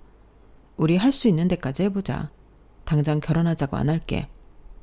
남편은 제 말에도 소용없다며 저라도 행복하라고 끝까지 말했지만 남편 마음도 이미 제 마음과 같았기에 끝내 자기가 먼저 돌아서지 못했어요. 그래서 결국 저희들은 할 수 있는 데까지 해보기로 했고 저희 부모님에게 결혼 허락을 받기 위해 인사를 갔죠. 저희 아빠는 안 된다며 남편 얼굴도 보지 않으려 했지만 저희 엄마는 남편에게 따뜻한 밥을 차려주며 그동안 마음고생이 많았을 것 같다며 진심으로 위로해줬어요. 어린 나이에 부모 없이 누나 손에 컸다는 것도 너무 안쓰러워 하셨고요. 그 후 남편은 저희 부모님에게라도 인정받고 결혼하고 싶다며 꾸준히 저희 집을 찾았고 엄마에게 남편의 이야기를 들은 아빠가 어느 날 남편에게 등산을 가자고 하더니 그날 저녁 완전히 남편을 당신 아들처럼 챙기더군요. 사실 자식은 저밖에 없는 두 분이라 아들 같은 사이를 얻는 게 마지막 꿈이라고 하셨는데 남편을 알면 알수록 사위가 아닌 아들로 품어주고 싶으신 듯 했어요. 덩달아 집착이 아닌 애정어린 관심을 처음 받아본 남편은 저희 부모님에게 더욱 잘하려 했는데 그러면서 남편이 그동안 읽어놓은 걸 누님들한테 다 주고 처음부터 시작하고 싶다고 하더군요. 물론 내 나이가 적지 않아서 다시 시작하는 게 생각처럼 쉽지 않을 수 있지만 나 처음으로 용기 내보고 싶어. 유리야, 아무것도 없는 나라도 결혼해 줄 수 있어? 그럼 내가 언제 자기 조건 보고 만났어? 이젠 나도 있고 우리 부모님도 있잖아. 자기 누나들이 마음을 바꿔주면 더없이 좋겠지만 그게 아니라면 하루라도 빨리 벗어나자. 난 자기가 이제 누나들 때문에 힘들지 않았으면 좋겠어. 그날 이후 남편은 누나들에게 사업을 정리한다고 선포했어요. 그리고 사업 정리한 돈을 누나들에게 똑같이 나눠줬고 더는 찾지도 말고 보지 말자고 했다는데요. 누나 셋이 그 돈을 아무 죄책감 없이 챙기면서 여자한테 눈이 팔려 인생을 말아먹고 있다고 악담을 하더래요. 저한테 요구했던 1억보다 더 많은 돈을 챙기면서 남편에게 미안한 기색도 없었다고 했는데 오히려 남편은 그게 속이 편했다고 하더군요. 그렇게 저희는 남편이 살던 아파트를 팔고 제가 모았던 돈을 합쳐 결혼 준비를 했어요. 저희 부모님이 도와주셔서 친정 근처에 20평대 아파트 하나를 대출 껴서 장만했고 남편은 취직할 직장을 알아봤죠. 그런데 경기 불황 탓인지 신랑 나이가 적지 않은 것이 문제인지 취직이 잘 되지 않았고 남편은 어쩔 수 없이 다시 사업을 해야 할 것 같다며 사업 준비를 하기 시작했는데요. 그렇게 3개월 정도 시간이 흘렀을까? 청첩장이 완성되어 지인들에게 보내주던 때였는데 갑자기 남편의 큰 누나가 저에게 연락을 해왔어요. 나 알지? 겁도 없이 청첩장을 찍었네? 우리 만나서 얘기 좀 할까? 얘기요? 저희가 아직 할 얘기가 남았나요? 재훈 씨가 다시는 보지 말자고 하고 사업 정리한 돈 누님들한테 다 드린 걸로 아는데요. 어머, 뻔뻔하네. 그건 내 동생 돈이잖아. 잊었어? 내 동생이랑 결혼하려면 1억씩은 예단비로 줘야 한다니까? 저기요, 지금 동생 팔아서 장사하세요? 도대체 언제까지 재훈 씨 인생을 불행하게 할 작정인데요. 저도 생각 많이 했는데 돈이 목적은 아닌 거죠? 진짜 목적이 뭐예요? 눈치 없는 줄 알았더니 눈치가 아예 없는 건 아니네. 그럼 오늘 오후 1시까지 내가 찍어준 주소로 와. 그럼 내가 다 얘기해 줄게. 네, 알겠어요. 그런데요, 저도 조건이 있어요. 동생분들 다 달고 오지 마시고 혼자 나오시죠. 저는 더는 남편의 누나라는 사람들에게 휘둘리고 싶지 않았어요. 그래서 저 역시도 유치하지만 세게 나가자고 결심했고 반차를 내고 남편의 첫째 누나가 만나자고 한 장소로 갔는데요. 거기서 듣게 된 이야기는 제 귀를 의심하게 만들었어요. 둘이 결혼을 하겠다고? 누구 맘대로? 결혼하는 당사자 마음 말고 뭐가 있겠어요. 지난번 봤을 때랑 사람이 아주 달라졌네. 하기사 남의 걸 훔쳐가는 도둑놈이 배짱은 있어야겠지? 처음부터 그렇게 말씀하시지 그러셨어요. 결혼시킬 마음 없다고. 아니 그러면서 재훈 씨가 사업 정리하고 나눠준 돈은 왜 받으셨어요? 그야 걔가 주니까 우리가 안 받을 이유 있어? 그리고 걔는 우리 자매가 키운 돈주머니야. 어디서 감히 네가 그걸 독점하려 들어? 내가 지금까지 모르고 있었다고 생각해? 이미 사람 시켜서 니들 어떻게 살고 재훈이 걔가 지금 사업 준비하는 것까지 다 알고 있어. 살 길 막막해지면 알아서 돌아오겠지 하고 기다렸는데 네가 문제더라. 좋게 말할 때 헤어져. 나나 우리 자매들은 그 어떤 기집애 와도 내 동생 장가보낼 마음 없어. 싫어요. 어차피 누님들 동생을 돈주머니로 알지 누나로서 사랑하지도 않잖아요. 재훈 씨가 불쌍하다고 생각하지 않아요? 어릴 때 부모 잃고 혈육이라고 누나들을 부모처럼 따랐을 텐데 어떻게 그러냐고요. 저는 재훈 씨 사랑해요. 그래서 제가 재훈 씨 가족이 되려고 해요. 뭐야? 가족? 웃기지 마. 걔한테 가족은 우리밖에 없어. 마지막 경고야. 끝까지 내 말 안 듣고 이 결혼 감행했다가는 그 결혼식이 제삿날이 될 줄 알아? 누님 셋은 다 결혼하고 자식도 있으면서 진짜 너무하신 거 아니세요? 게다가 세 분 다 돈이 없는 것도 아니잖아요. 부자가 돈 욕심 없는 거 봤어? 원래 있는 사람이 더한 거야. 부디 그 좋은 머리로 내 말 이해했길 바래. 저는 기가 막히고 코가 막혔어요. 무슨 막장 드라마도 아니고 친 누나들이 자기 동생한테 그럴 수 있을까요? 그리고 저는 더 화가 나서 물러서고 싶지 않았는데요. 이 사람을 제가 지켜야 한다는 생각밖에 없었어요. 그리고 생각했죠. 눈에는 눈, 이에는 이라는 생각에 저도 남편의 누나들의 뒤를 캐 봐야겠다고요. 그래서 제가 할 수 있는 최대한을 동원해 남편의 누나 셋을 감시했어요. 그렇게 감시하기를 며칠 후 결혼이 일주일 앞으로 다가오자 남편의 누나들이 이번에는 아주 작정을 한 듯 제가 일하는 구청으로 몰려와 아침 대바람부터 이제 막 출근한 제 머리채를 잡고 흔들기 시작했는데요. 인연이? 나 우리한테 감시 붙였더라? 미친 거야? 아니 세상에 공무원이 민간인 사찰을 해? 너 아주 우리가 가만두지 않을 거야. 그리고 헤어지라고 했을 텐데 너 간도 크게 결혼식장 취소도 안 했더라. 저도 그때 분명히 말했을 텐데요. 재훈 씨랑 결혼할 거라고요. 그리고 제가 누님들 감시 붙였다고 누가 그래요? 증거 있어요? 이거 아주 맹랑하네. 그럼 우리가 없는 얘기를 한다는 거야? 결혼이 하고 싶으면 1억씩 주고 정정당당히 하면 될 것이지. 뭐 이렇게 치졸하게 굴어? 제가 1억씩 드리면 여기서 그만두긴 하실 거고요. 저는 악에 받쳐서 소리쳤어요. 이미 제 일터에서 이런 일이 벌어졌다는 게 용서가 되지 않았거든요. 그리고 때마침 오토바이 기사가 구청 문을 열고 들어왔고 남편이 저에게 보낸 퀵이라며 서류봉투 하나를 건네더군요. 순간 남편의 누나들은 자기들이 먼저 본다며 기사를 향해 달려들었고 아수라장이 따로 없었는데 저까지 합세하다 보니 서류봉투가 찢어져 안에 있던 내용물이 바닥에 떨어지게 되었어요. 그리고 떨어진 내용물에 남편의 누나들은 얼어버리고 말았는데요. 그 사진 속에는 누나들이 함께 어울려 호스트바에서 남자들과 놀고 있고 또 제각각 젊은 남자들과 바람을 피고 있는 장면들이 찍혀있는 사진이었어요.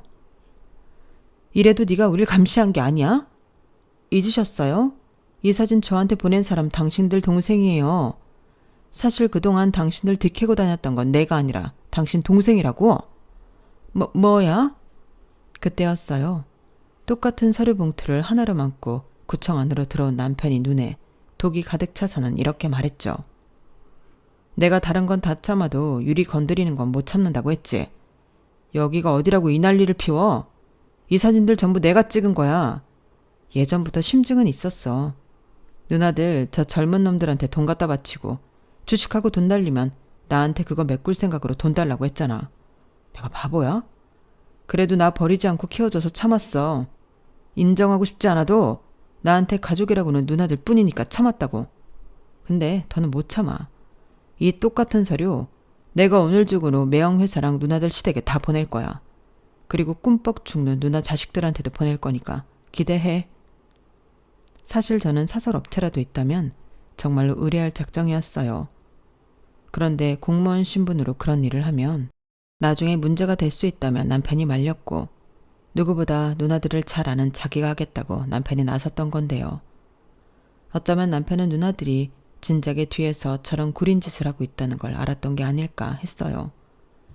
그런데 막상 뚜껑을 열어보니 노름이면 노름, 외도면 외도, 할 수 있는 음란한 짓은 다 했더라고요. 그런데 그 사진이 까발려진 가운데도 공무원 누나만 뺀 나머지 두 사람은 뻔뻔하게도 당당했어요. 저런 은혜도 모르는 천하의 불효자 같은 놈. 이게 지금껏 널 키워준 감사의 대가냐? 내가 이렇게 나오면 내가 잘못했다고 싹싹 빌 것 같았어? 웃기고 있네. 언니야 무서울 거 없을지 모르지만 난 아니라고. 재훈아, 난 이렇게까지는 할 마음 없었어. 난 네가 그때 사업 정리하고 돈 줄 때 그만하려고 했다고. 그러니까 내 사진은 빼면 안 될까? 누나도 나라 돈 받는 사람이잖아. 어머 둘째 언니, 지금 비겁하게 혼자만 살겠다고 이러는 거야? 두당 1억은 너무 적다며. 2억 받자고 하는 사람이 누군데? 난 어차피 그 인간이랑 이혼할 거라서 무서울 거 없어. 돈만 있으면 재혼도 시군적 먹기지. 안 그래 큰언니? 야, 너는 한 살이라도 더 어리지. 난 아니야. 난 우리 그 이랑 애들 없으면 안 된다고. 그리고 막말로 난 그냥 가자고 해서 따라가서 놀기만 했지. 아, 그러셔? 그래서 그렇게 잘생긴 남자들만 밝혔나? 둘 다 조용히 해. 이게 다 저 망할년 때문이야. 이렇게 된 거 너 죽고 나 죽자.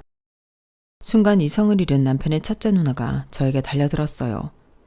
그러자 남편이 그런 자기 누나를 막아섰고 누군가 신고를 했는지 경찰들이 와서 저를 포함해 경찰서로 연행해 갔고 곧이어 남편의 매형들이 경찰서로 도착했는데요. 그러자 남편은 계획했던 대로 그 사진들을 모두 매형들에게 넘겨줘 버렸고 덕분에 경찰서 안은 아수라장이 되었어요. 그 사이 저는 경찰들과 얘기 끝에 법적 처리가 필요한 건 법으로 하겠다고 말하고 경찰서를 나올 수 있었는데 아무래도 남편의 얼굴이 좋지 않더군요. 저는 남편의 손을 꼭 잡아줬어요. 그리고 이제부터 이 손을 절대 놓지 않겠다고 말했는데요. 뒤늦게 경찰에게 연락을 받아서 도착한 부모님이 전화를 준 경찰에게 대강의 이야기를 들었다며 저희 두 사람을 꼭 안아주셨어요. 그러자 남편이 저희 부모님 품에서 눈물을 보이더군요. 말은 하지 않았어도 혼자 많이 힘들었겠죠. 차라리 친누나들이 아니었다면 상처가 덜했을 수도 있었을 거란 생각마저 들었으니까요. 그날 저녁 저희 두 사람은 결혼식 전까지 저희 친정에 머물기로 했어요. 행여 누나들이 사람을 시켜 해코지라도 할 수 있을 것 같다며 저희 아빠가 그렇게 하자고 하셨거든요. 그리고 저희 엄마는 저나 남편이 건강해야 아이도 갖고 씩씩하게 살 수 있다며 보약을 한 채 해먹이고 싶다고 하셨는데 그것 원장님이 제가 아닌 남편을 보며 이렇게 말씀하셨어요. 아드님이시죠? 어머님이 아드님 걱정이 많으셨어요. 요즘 너무 힘들다고 기력 보충할 수 있는 약으로 처방해달라고 하셨는데 괜찮으시면 아드님 먼저 진찰실로 오시겠어요? 네? 저요? 근데 저는 아들이 아니고. 선생님, 우리 아들 잘생겼죠? 우리 아들이 겉모습도 잘생겼는데 속으로 얼마나 깊다고요? 침도 안 아프게 놔주세요. 아유, 어머니가 그렇게 대놓고 그러시면 며느님이 서운해서 흉봐요. 며느님이요? 설마 저요? 우리 며느리도 속이 깊어요. 우리 아들만큼은 아니지만. 헐, 나 언제부터 며느리 된 거야? 조용히 해. 아들이라고 해야 더 신경 써주는 거야. 넌 건강 체질이니까 약 안 먹어도 되지? 괜히 입맛 돌면 웨딩드레스 입어야 하는데 살찐다. 진짜 1억이야? 아까 간호사 언니 말 못 들었어? 서운해서 흉본다. 저는 말은 그렇게 했지만 그날 참 저희 엄마에게 감사했어요. 남편 역시 침이 아픈 게 아닐 텐데 눈시울이 자꾸만 붉어지더라고요. 저희는 그렇게 부부로 또 저희 부모님의 자식으로 인연을 맺게 되었어요. 저는 그날의 사건으로 징계를 받게 되었지만 후회는 없었고 이 모든 사실이 까발려진 덕에 얻은 것도 있었는데요. 평소 말이 잘 없는 주사님이 저에게 명함 한 장을 주시며 이런 말을 하셨어요. 거기 가서 상담해봐. 내 동생인데 내가 대충 말했더니 그 누나들한테 준 재산 일부는 돌려받을 수 있다고 하네. 정말요? 나야 뭐 내막을 다 알지 못하니까 가서 남편이랑 상담받아. 그리고 난 개인적으로 멋있다고 생각했어. 보통은 손절하고 말 텐데 다시 봤다? 그렇게 상담을 받은 저와 남편은 누나들에게 반강제로 갈취당한 남편의 재산 일부를 돌려받기 위한 소송을 제기했고 저는 정신적인 피해 보상에 의한 소를 제기했어요. 그리고 소를 제기한 지 1년 만에 승소 판결을 받게 되어 통장 압류와 동산 압류에 들어갔는데 그제서야 용서해달라며 누나 셋이 저희 둘을 찾아왔어요. 미안해, 살려줘. 우리 셋 다 이혼당했어. 거기에 위자료도 왕창 뜯기고 애들도 이제는 안 본대. 내가 다시는 돈 달라고 하지 않고 연락도 안 할 테니까 압류 좀 풀어줘. 사람 숨 쉴 구멍은 있어야지. 언니가 가장 악질이었는데 무슨 소리야. 재훈아, 옳게 나부터 풀어줘. 우리 같은 공무원이잖아. 우리 쪽 소문 빠른 거 알지? 나 요즘 쪽팔려서 휴직해 냈다니까. 나 좀 살려줘. 난 통장 그것밖에 없단 말이야. 둘째 언니는 직업이라도 있지. 난 정말 완전 빈터털이야. 먹고 죽을 애도 없다고. 근데 통장이랑 동산 압류라니. 그럼 나더러 돈 한 푼 없이 굶어 죽으라는 거야? 잘못했고 다신 두 사람 앞에 걸신거리진 않을게. 살려줘. 제발. 재훈아, 누나야. 너랑 가장 많이 시간 보내고 너 키운 사람이 나라고. 잊었어? 네가 뭘 키워. 내가 격리 일하면서 먹이고 가르쳤는데. 재훈아, 큰 누나부터 살려줘. 응? 누나들 다 죽는다. 누나들도 이렇게 당하니까 기분이 어때? 죽을 것 같지? 난 40년 가까이 그렇게 살았어. 그러니까 누나들도 한번 당해봐. 그리고 유리를 포함한 내 가족 건드리면 그땐 더한 지옥으로 보내줄 테니까 그런 줄 알아. 다신 우리한테 연락하지 말고 나타나지도 마. 이건 경고야. 남편은 그날 제 손을 꼭 잡고 누나들을 등지고 나왔어요. 그 모습이 어찌나 든든하고 멋있던지 저는 저의 선택이 틀리지 않았다고 확신했네요.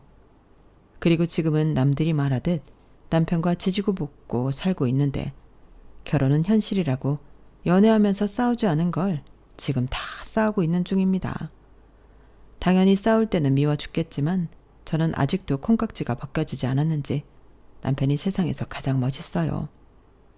이 멋있는 남자와 70, 80, 90이 되어서도 지지고 볶고 그렇게 행복하게 살고 싶네요. 남편은 결혼 후 저에게 자주 하는 말이 있어요. 그건 바로 자기가 가진 것 중에 가장 비싸고 좋은 게 저라는 말인데요. 저에게도 남편이 그런 소중한 존재라는 걸 남편이 평생 느끼며 살았으면 좋겠습니다. 제 이야기는 여기까지예요. 저의 이야기 끝까지 들어주셔서 대단히 고맙습니다. 오늘 하루도 건강하시고 좋은 일만 가득하시길 진심으로 바라겠습니다. 그럼 안녕히 계세요. 여러분, 사연 댓글에 응원과 현명한 조언 부탁드려요.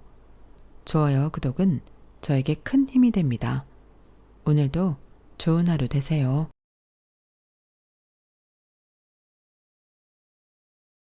안녕하세요. 오늘도 사연살롱을 찾아주셔서 감사합니다.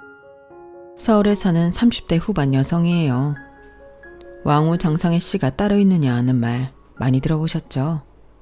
사극에서 자주 나왔던 이 대사는 고려시대 노비였던 만적이 불평등한 신부 사회를 비판하며 했던 말이에요. 우리가 살고 있는 21세기에는 신분제가 사라졌다고 하지만 저는 그렇게 생각 안 해요. 세상에는 여전히 직업과 빈부에 따라 엄격하게 구분되는 신분제가 존재하고 그에 따른 차별도 벌어지고 있거든요. 저 역시도 얼마 전에 이런 경험을 하게 됐어요. 다른 사람도 아닌 바로 남편과 시댁 식구들한테서 말이죠. 그날의 더러웠던 경험 때문에 사연까지 쓰게 된 건 아니에요. 그날 일은 일종의 스위치 역할만 했을 뿐이니까요. 그럼 지금부터 지난 5년간 벌어졌던 저희 시댁의 만행에 대해 전해드리겠습니다. 저는 무남동녀 외동딸로 태어났어요. 하지만 밖에서 사람들이 형제관계가 어떻게 되냐고 물으면 이남 일녀 중 막내라고 대답해요. 모든 가정에는 남들한테 밝히기 힘든 그들만의 사정이 있다고 저희 집도 예외는 아니거든요. 2명의 오빠는 정확히 말하면 저랑 피가 섞인 형제는 아니에요. 게다가 2 오빠도 제 각각 다른 피를 받고 태어난 남남이에요. 그런 우리가 어떻게 한 가정에서 자라 피부치보다 끈끈한 형제가 됐느냐? 그건 바로 저희 부모님 때문이에요. 저희 부모님은 2분 모두 경찰 공무원이세요. 경찰대에서 만나 5년 넘게 절친으로 지내다가 연인으로 발전하셨어요. 엄마가 지구대 근무 중에 칼에 찔렸는데 아빠가 그 소식을 듣고 달려가서는 그 고백을 해버렸거든요. 취객의 칼에 복부가 찔리긴 했지만 생명이 위독할 정도는 아니었어요. 그저 상처가 아물기를 기다리면 되는 상황이었는데 그런 자세한 상태를 모른 채 칼에 찔렸다는 연락만 듣고 달려왔던 아빠는 한마디로 오버를 한 거였죠. 경찰대 졸업 후 엄마와 떨어져 다른 지역 지구대에 배치되던 아빠는 경찰대 동기를 통해 엄마가 다쳤다는 소식을 듣고는 병원으로 달려가셨대요. 업무를 마치고 가야 했기에 도착해보니 이미 엄마는 잠들어 있는 상태였고 복부의 붕대를 칭칭 감고 누워있는 모습에 가슴이 무너지는 것 같았대요. 그동안 그저 친구 사이라고 생각해왔는데 그게 아니었던 거예요. 순간 하경이가 이대로 눈을 감는다면 나는 어떻게 살아가지? 이런 생각이 들기 시작하더니 가슴을 쥐어짜는 것처럼 고통스럽고 하염없이 눈물이 나더래요. 당시 178cm에 90kg에 육박하는 건장한 청년이었던 아빠는 엄마 침상 옆에 쭈그리고 앉아 한참을 울고 말았어요. 다인실이라 혹시 다른 사람들한테 피해가 될까봐 소리주게 울었다더군요.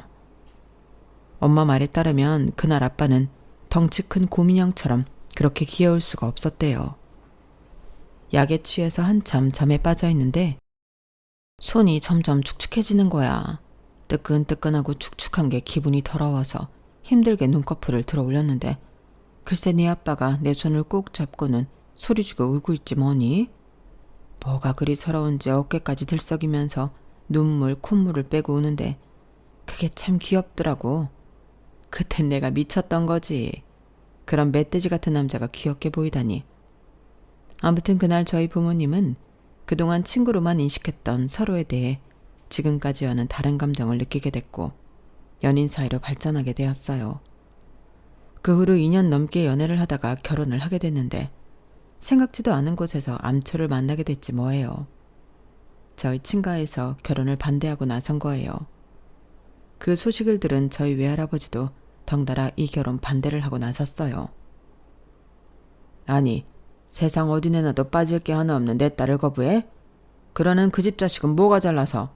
들어보니 경찰대 다닐 때 성적도 우리 혜정이가 더 좋았다던데 도대체 반대하는 이유가 뭐야?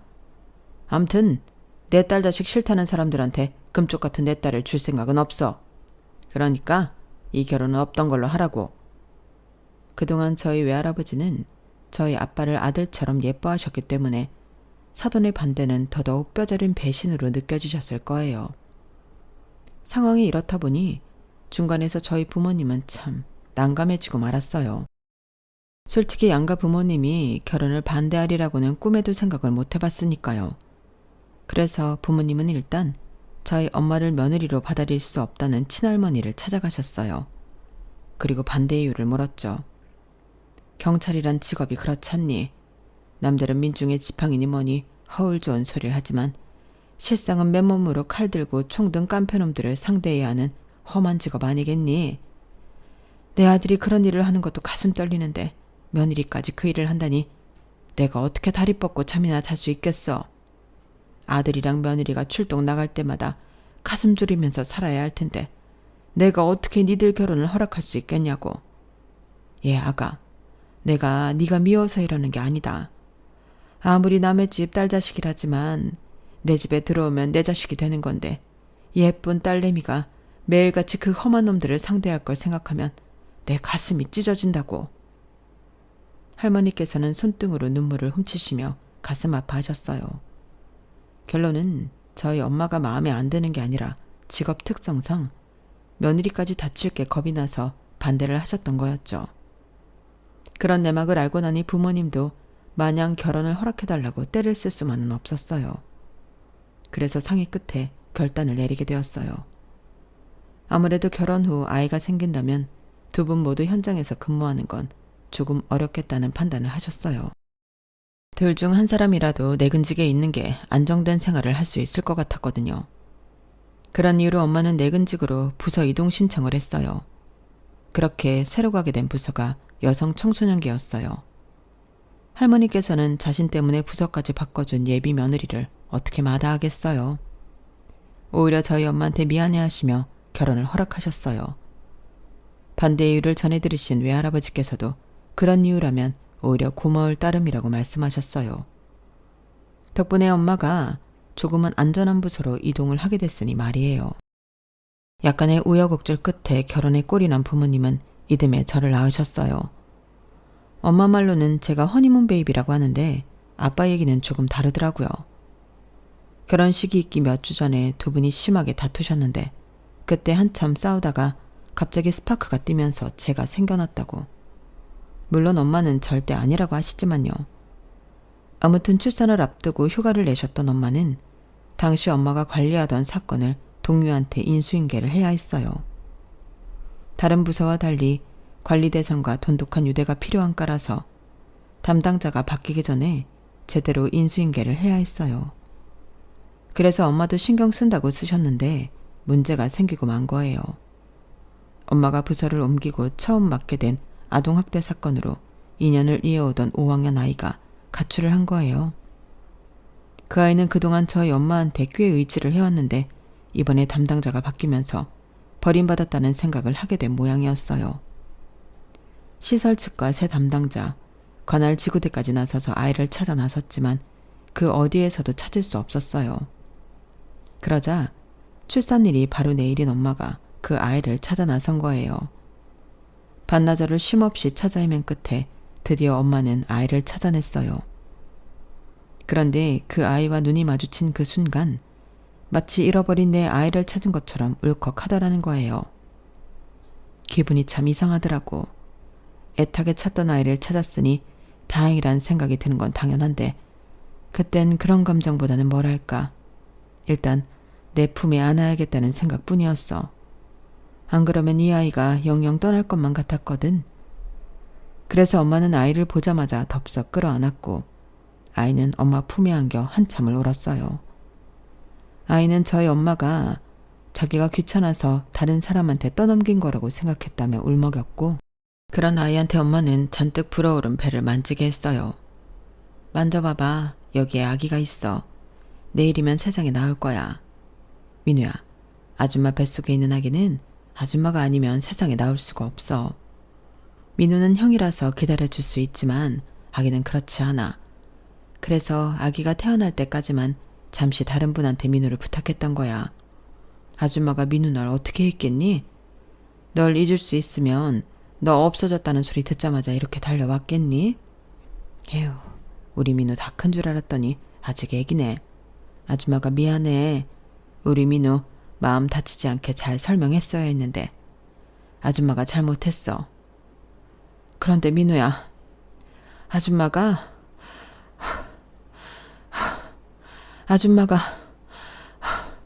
아기가 나올 것 같아. 아이를 끌어안고 눈물의 재회를 하던 엄마는 순간 배가 땡기는 느낌이 들었고 상황은 급박하게 변해버렸어요. 숨을 몰아쉰 채 반쯤 정신이 나가 엄마를 대신해 아이는 119에 전화를 했고 그 덕분에 엄마는 근처 병원으로 이송될 수 있었어요. 엄마가 분만실에 들어가 있는 동안 복도에서 엄마의 순산을 기원했던 건 아빠도 외할머니 외할아버지도 아닌 12살 어린 아이였어요. 이 아이가 바로 저희 큰오빠예요. 큰오빠는 제가 태어나던 해 겨울 시설에서 나와 저희 집으로 거처를 옮겼어요. 처음에는 부모님이 입양을 하려고 하셨는데 오빠 친부모와 얽힌 복잡한 사정이 있어서 그러지는 못했어요. 작은 오빠와 가족이 된 건 그 후 3년 뒤였어요. 갓난 아기 때 시설에 버려진 작은 오빠는 3번의 입양과 3번의 파양으로 마음의 상처가 깊은 아이였어요. 그러다 보니 학교 생활에 적응하지 못하고 비행을 저지르기 일쑤였어요. 결석을 밥 먹듯 하고 질이 안 좋은 애들이랑 몰려다니며 싸움질을 하고 물건을 훔치고 돈을 뺏고 그러다 저희 엄마랑 만나게 된 거였죠. 처음엔 마음을 열지 않았어요. 마음만 열지 않은 게 아니라 폭력적이고 적대적이었어요. 큰오빠랑 엄마가 서로를 믿고 의지하는 사이라면 작은 오빠는 싸우다 정이 든 사이라고 하는 게 맞을 거예요. 처음엔 눈만 마주쳐도 으르렁댔지만 서로 진심을 확인한 후에는 세상 누구보다 죽이 잘 맞는 사이가 됐어요. 둘째 오빠 역시도 입양은 하지 않았어요. 오빠가 원치 않았거든요. 아무래도 파양에 대한 트라우마가 있어서 그랬던 것 같더라고요. 둘째 오빠가 집에 들어와 살기 시작하면서 두 오빠가 한방을 쓰게 됐어요. 워낙 두 오빠가 성격이 상반돼서 부모님도 처음엔 걱정을 많이 하셨어요.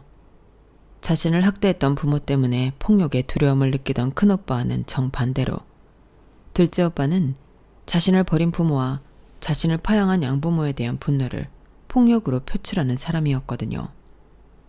혹시라도 둘째 오빠가 큰오빠를 때리면 어쩌나 걱정했는데 이게 웬걸? 의외로 두 사람이 합을 정말 잘 이루는 거예요. 한 차 사이면 싸움도 많이 할 법한데도 둘째 오빠가 큰오빠한테 대들거나 함부로 구는 법이 없었어요. 제가 가족을 인지할 수 있는 나이 때부터 우리 가족은 5식구였어요. 두 오빠가 어떤 사정으로 우리 가족이 됐는지 알지 못한 채 이남 일녀 중 막내로 살게 된 거였죠. 저와는 나이 차이가 많았던 오빠들은 제게는 부모님과 다를 바 없었어요. 아빠가 직업 특성상 집에 들어오지 못하는 날이 많아서 오빠들이 늘 든든한 가장 노릇을 해왔거든요. 벽에 못질을 하거나 무거운 짐을 들거나 고장난 가전제품이나 가구를 고치는 것도 모두 두 오빠의 몫이었어요. 거기다 제 학교 공부도 두 오빠가 도맡아 챙겨주었어요. 운동회나 발표회 때도 바쁜 부모님 대신 늘 두 오빠가 자리해 주었는데 솔직히 부모님이 오시는 것보다 오빠들이 와주는 게 더 좋았어요. 왜냐하면 친구들이 다들 저를 부러워했거든요. 오빠들이 키도 크고 잘생겨서 그런 것도 있고 부모님과 달리 오빠들은 저를 공주처럼 대접해 주었거든요. 해달라는 건 뭐든 해주고 갖고 싶다는 것도 뭐든 사주는 오빠들이었으니까요. 그래서 저는 오빠들이 제 친형제가 아니라는 건 꿈에도 알지 못했어요. 그 사실을 알게 된 건 고등학교 1학년 때였어요. 뭐 때문이었는지 기억은 안 나는데 가족관계 증명서를 발급받아야 하는 일이 있었어요. 그런데 거기에 두 오빠 이름이 없더라고요. 엄마, 큰오빠랑 작은오빠는 왜 가족관계 증명서에 이름이 없어? 지금껏 오빠들의 상황에 대해 제대로 설명해주지 않으셨던 엄마는 그제야 생각난 듯 당황하셨어요. 그리고는 가능한 한 제가 충격을 덜 받도록 순화해서 얘기해 주셨어요. 하지만 그런 엄마의 노력에도 불구하고 저한테는 엄청난 충격이었어요. 그런 일을 당하고도 지금처럼 멋지게 자라준 오빠들이 대단하게 느껴지면서도 자꾸 울컥해지는 건 어쩔 수 없더라고요. 서로 가슴에 상처를 안고 있던 두 오빠는 서로 상반된 성격임에도 저희 집에 온 이후로 단 한 번도 싸운 적이 없을 정도로 우애가 좋았어요. 둘 다 가정의 소중함을 누구보다 잘 알기에 그걸 깨고 싶지 않았던 모양이에요. 신기한 건 공부하는 담을 쌓고 살았던 둘째 오빠가 큰오빠랑 같이 지내면서 평생 안 하던 공부를 시작했다는 거예요. 그와는 반대로 공부밖에 모르던 큰오빠는 작은 오빠랑 어울리면서 운동에 눈을 뜨게 되었고 마치 뒤늦게 재능을 찾은 사람들처럼 말이죠. 그 여파로 공부밖에 모르던 큰오빠는 가족들의 예상을 깨고 경찰대에 들어갔고 싸움질만 하고 자랐던 둘째 오빠는 엄청난 뒷심을 발휘하며 의대에 합격했어요. 노선이 바뀐 느낌이지만 어찌됐건 오빠들이 과거의 트라우마를 이겨내고 자신들의 인생을 찾았다는 게 중요한 게 아닐까요? 멋진 오빠들 덕분에 저는 자라는 동안 많은 도움을 받았지만 연애를 하는 데는 솔직히 도움보다는 방해가 됐어요. 특히 큰오빠는 누가 경찰 아니랄까봐 제가 만나는 남자마다 의심의 눈초리로 바라봤어요. 그건 한때 주먹질 좀 해봤던 작은 오빠도 크게 다르진 않았죠. 제가 남자친구 만나는 날은 둘이서 하루 종일 번갈아가며 전화를 해댔어요. 어디냐, 뭐하냐, 그 자식이 이상한 짓은 안 하냐. 경찰인 엄마 아빠도 그 정도까지는 아닌데 오빠들은 확실히 유별났어요. 그래서 한 번은 왜 그렇게 내 연애사에 간섭을 하냐고 따져 물었더니 이러더라고요. 예지야, 형도 그렇고 나도 그렇고 네가 30이 되고 40이 돼도 오빠들 눈에는 여전히 물가에 내놓은 어린 아이처럼 느껴질 거야. 세상이 좀 무섭니? 데이트 폭력이니 살인사건이니 TV만 틀면 나오는 흉흉한 사건들 좀 봐. 우리가 어떻게 널 아무한테나 보낼 수 있겠냐고. 절대 안 되지. 누구든 간에 우리 예지 눈에 눈물 빼는 놈이 있으면 가만 안 둘 거야. 오빠들의 그런 마음은 정말 감사하지만 솔직한 심정은 노 땡큐였어요. 저도 제대로 연애를 해보고 싶었거든요. 그렇게 두 오빠의 감시 속에 저는 지금의 남편을 만나게 되었고 이번만큼은 절대로 오빠들한테 들키지 않으려고 노력했어요. 오빠들 둘 다 바쁜 직종에 몸담고 있기 때문에 잘만 하면 속일 수 있을 것 같았거든요. 하지만 그런 기대는 얼마 지나지 않아 산산조각이 났어요. 하필 순찰 나온 큰오빠한테 데이트 순간을 딱 걸리고 말았거든요. 몰래 연애를 하다 걸린 대가로 이 오빠들의 간섭은 더더욱 심해졌어요. 특히 작은 오빠가 제 남편을 탐탁지 않게 생각했거든요. 제 남편이 귀가 좀 얇은 편이라서 줏대 없이 분위기에 휩쓸리곤 하는데 작은 오빠 눈엔 그게 싫었던가 봐요. 저런 남자를 어떻게 믿고 만나냐고요. 사실 저도 그런 점에 대해서는 걱정이 없던 건 아니었어요. 사람은 착하고 좋은데 가끔은 그놈의 팔랑귀 때문에 짜증이 나기도 했거든요. 오빠들한테 남편을 처음 소개하는 날도 그랬어요. 오빠들을 만나 저녁을 먹고 있었는데 어쩌다 보니 얘기가 차 얘기로 넘어가게 된 거예요. 그러자 남편이 눈을 반짝이며 그러더라고요. 아, 예지야, 나 차 계약했어. 3주 뒤면 받을 수 있대. 차 받으면 교회로 드라이브 한번 가자. 그래? 차 바꾼다는 말도 없더니 갑자기? 너도 알잖아. 지금 타고 다니는 경차는 내 키에 안 맞아서 불편하다는 거. 참고 더 탈까 하다가 자동차 딜러하는 고등학교 동창이 바꾸라고 하도 닥달을 해서 바꾸기로 했어. 사실 경차를 타기에는 남편의 키가 크긴 컸어요. 184cm 정도 되니까요. 사촌 형이 타던 차를 헐값에 인수해서 3년 넘게 탔는데 키 때문에 구부정한 자세로 운전을 해야 해서 여간 불편한 게 아니었거든요. 차는 뭘로 바꿨는데? 예전에 말했던 SUV?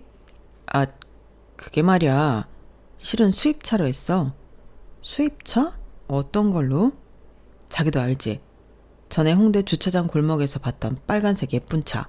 그걸로 했어. 빨간색 예쁜 차? 혹시 미니 쿠퍼? 아니, 차가 작아서 바꾸는 거 아니었어? 그러자 남편은 눈치를 살피며 고개를 끄덕였어요. 그렇지. 근데 동창 녀석이 어찌나 꼬시던지. 자기도 알잖아. 나 귀 얇은 거. 옆에서 바람을 잔뜩 넣으니까 안 되겠더라고.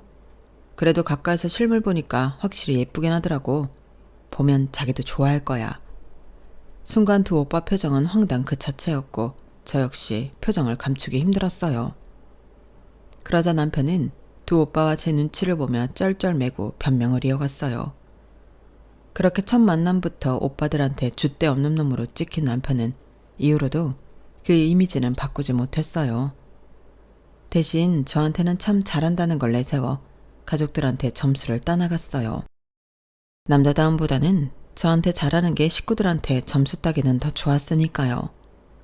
그렇게 저희 가족들과도 많이 가까워지고 자연스레 결혼 얘기까지 오갔지만 유독 한 사람, 저희 작은 오빠한테만큼은 어떻게 해도 점수를 따지 못하는 거예요. 하필 제 남편이 작은 오빠가 제일 싫어하는 성격이었던 거죠. 물과 기름처럼 좀처럼 섞이지 못하는 두 남자 때문에 속이 상하긴 했지만 그렇다고 우리가 결혼하는 데 있어 큰 걸림돌이 되진 않았어요. 그때까지만 해도 남편의 이런 성격은 굳이 흠이라고 하기도 뭐할 정도로 작게만 느껴졌거든요. 그런데 막상 결혼을 해보니 그게 아니더라고요. 결혼 전에는 무조건 제 편이던 남편이 결혼 후에는 네 편도 내 편도 아닌 박쥐 같은 놈이 됐거든요. 남편 하나 믿고 시집 온 저로서는 열불이 터지는 일이 아닐 수 없었어요. 특히 남편이 사사건건 저를 못마땅해 하는 시어머니 편을 들 때는 결혼이 후회될 정도였어요. 사실 시어머니는 처음부터 저를 싫어하시지는 않았어요. 오히려 그 반대였거든요. 딸이 없는 시어머니는 아들줄에 남편까지 남자만 셋이나 있는 집에서 살아오면서 많이 외로우셨다고 했어요. 그래서 저를 딸처럼 생각하셨거든요. 특히 저랑 쇼핑을 다니시면서 얼마나 행복해 하셨나 몰라요. 예, 내가 지금까지 무뚝뚝한 남자들 속에 살면서 얼마나 외로웠는 줄 아니? 같이 옷을 사러 가도 대화가 돼야 쇼핑이 신이 나지. 그런데 이렇게 예진호랑 수다도 실컷 떨면서 쇼핑을 하니까 잊었던 인생의 참맛을 되찾는 기분이다. 예, 우리 앞으로도 고부간이 아니라 모녀지간처럼 편하게 지내자. 오늘처럼 같이 쇼핑도 하고 네일도 받고 하니까 얼마나 좋니? 난 말이다. 니들 결혼식도 건너뛰고 바로 내 며느리로 들어왔으면 좋겠다 얘. 이랬던 어머님이 완전히 180도 변해버린 건 상견례 자리에서였어요. 상견례 전까지 저랑 친남매지간인 줄 알았던 저희 두 오빠가 서류상 남이란 얘기를 듣고는 표정이 싹 달라지신 거예요. 그날은 그저 당황스러워서 그러셨나 보다 했는데 이틀 뒤 저를 집으로 불러 하시는 말씀을 들어보니 단순히 당황한 것 때문만은 아닌 것 같더라고요. 아니 솔직히 나는 좀 당황스럽구나. 내가 꼭 네 오빠가 의사라서 이 결혼을 찬성한 건 아니지만 그래도 피 한 방울 안 섞인 남이라고 하니까 사기당한 기분이 드는 건 어쩔 수 없어. 내심 집안에 의사랑 변호사 하나쯤은 있으면 좋겠다 생각해서 이 혼사를 반겼던 게 사실이거든. 근데 이건 뭐 생판남이라니. 이래서야 이 결혼을 진행할 이유가 없잖아. 말로는 의사 오빠 때문에 결혼을 찬성한 게 아니라고 하면서도 가만 들어보면 그게 찬성 이유인 게 확실한 것 같았어요. 그날 어머님은 1시간이 넘도록 저를 앞에 앉혀두고 땅이 꺼져라 한숨을 쉬고 했던 말을 반복하면서 짜증을 내셨어요. 어머님의 짜증을 고스란히 받고 있자니 문득 그런 생각이 들더라고요. 그렇게 의사 변호사가 탐이 났으면 자기 자식들을 공부시켜 만들 것이지 왜 남의 집 자식들로 욕심을 채우려 하나 하고 말이에요. 처음부터 삐끗 어긋난 결혼은 시간이 지날수록 그 틈을 벌려놓기만 했어요. 어머님은 어느 순간부터 완전히 돌변해서는 저를 그렇게 못 잡아먹어 안달이셨어요. 언제는 딸이 생긴 것 같아 좋으시다더니 이제는 대놓고 말을 바꾸시더라고요. 예, 넌 내가 편하지? 어떻게 된 게 시어머니 앞에서 목 늘어난 티셔츠 바람으로 있을 수가 있니? 니네 친정에선 가정교육도 안 시키니? 시어머니를 친구 대하듯 함부로 굴라고 그러더냐고. 어머님 오해세요. 아무렴 제가 어머님을 친구 대하듯 하겠어요. 그리고 이 티셔츠는 원래 디자인이 이런 거예요. 빈티지 스타일이거든요. 그랬더니 버럭 소리를 치시더라고요. 너 지금 나 무시하는 거니? 빈티지네 뭐니 내가 영어 못 알아듣는다고 거짓말 슬슬 해가며 지금 날 놀리는 거잖아. 준영아, 네가 대답해봐라. 엄마가 아무 잘못 없는 네 처를 잡는 것 같니?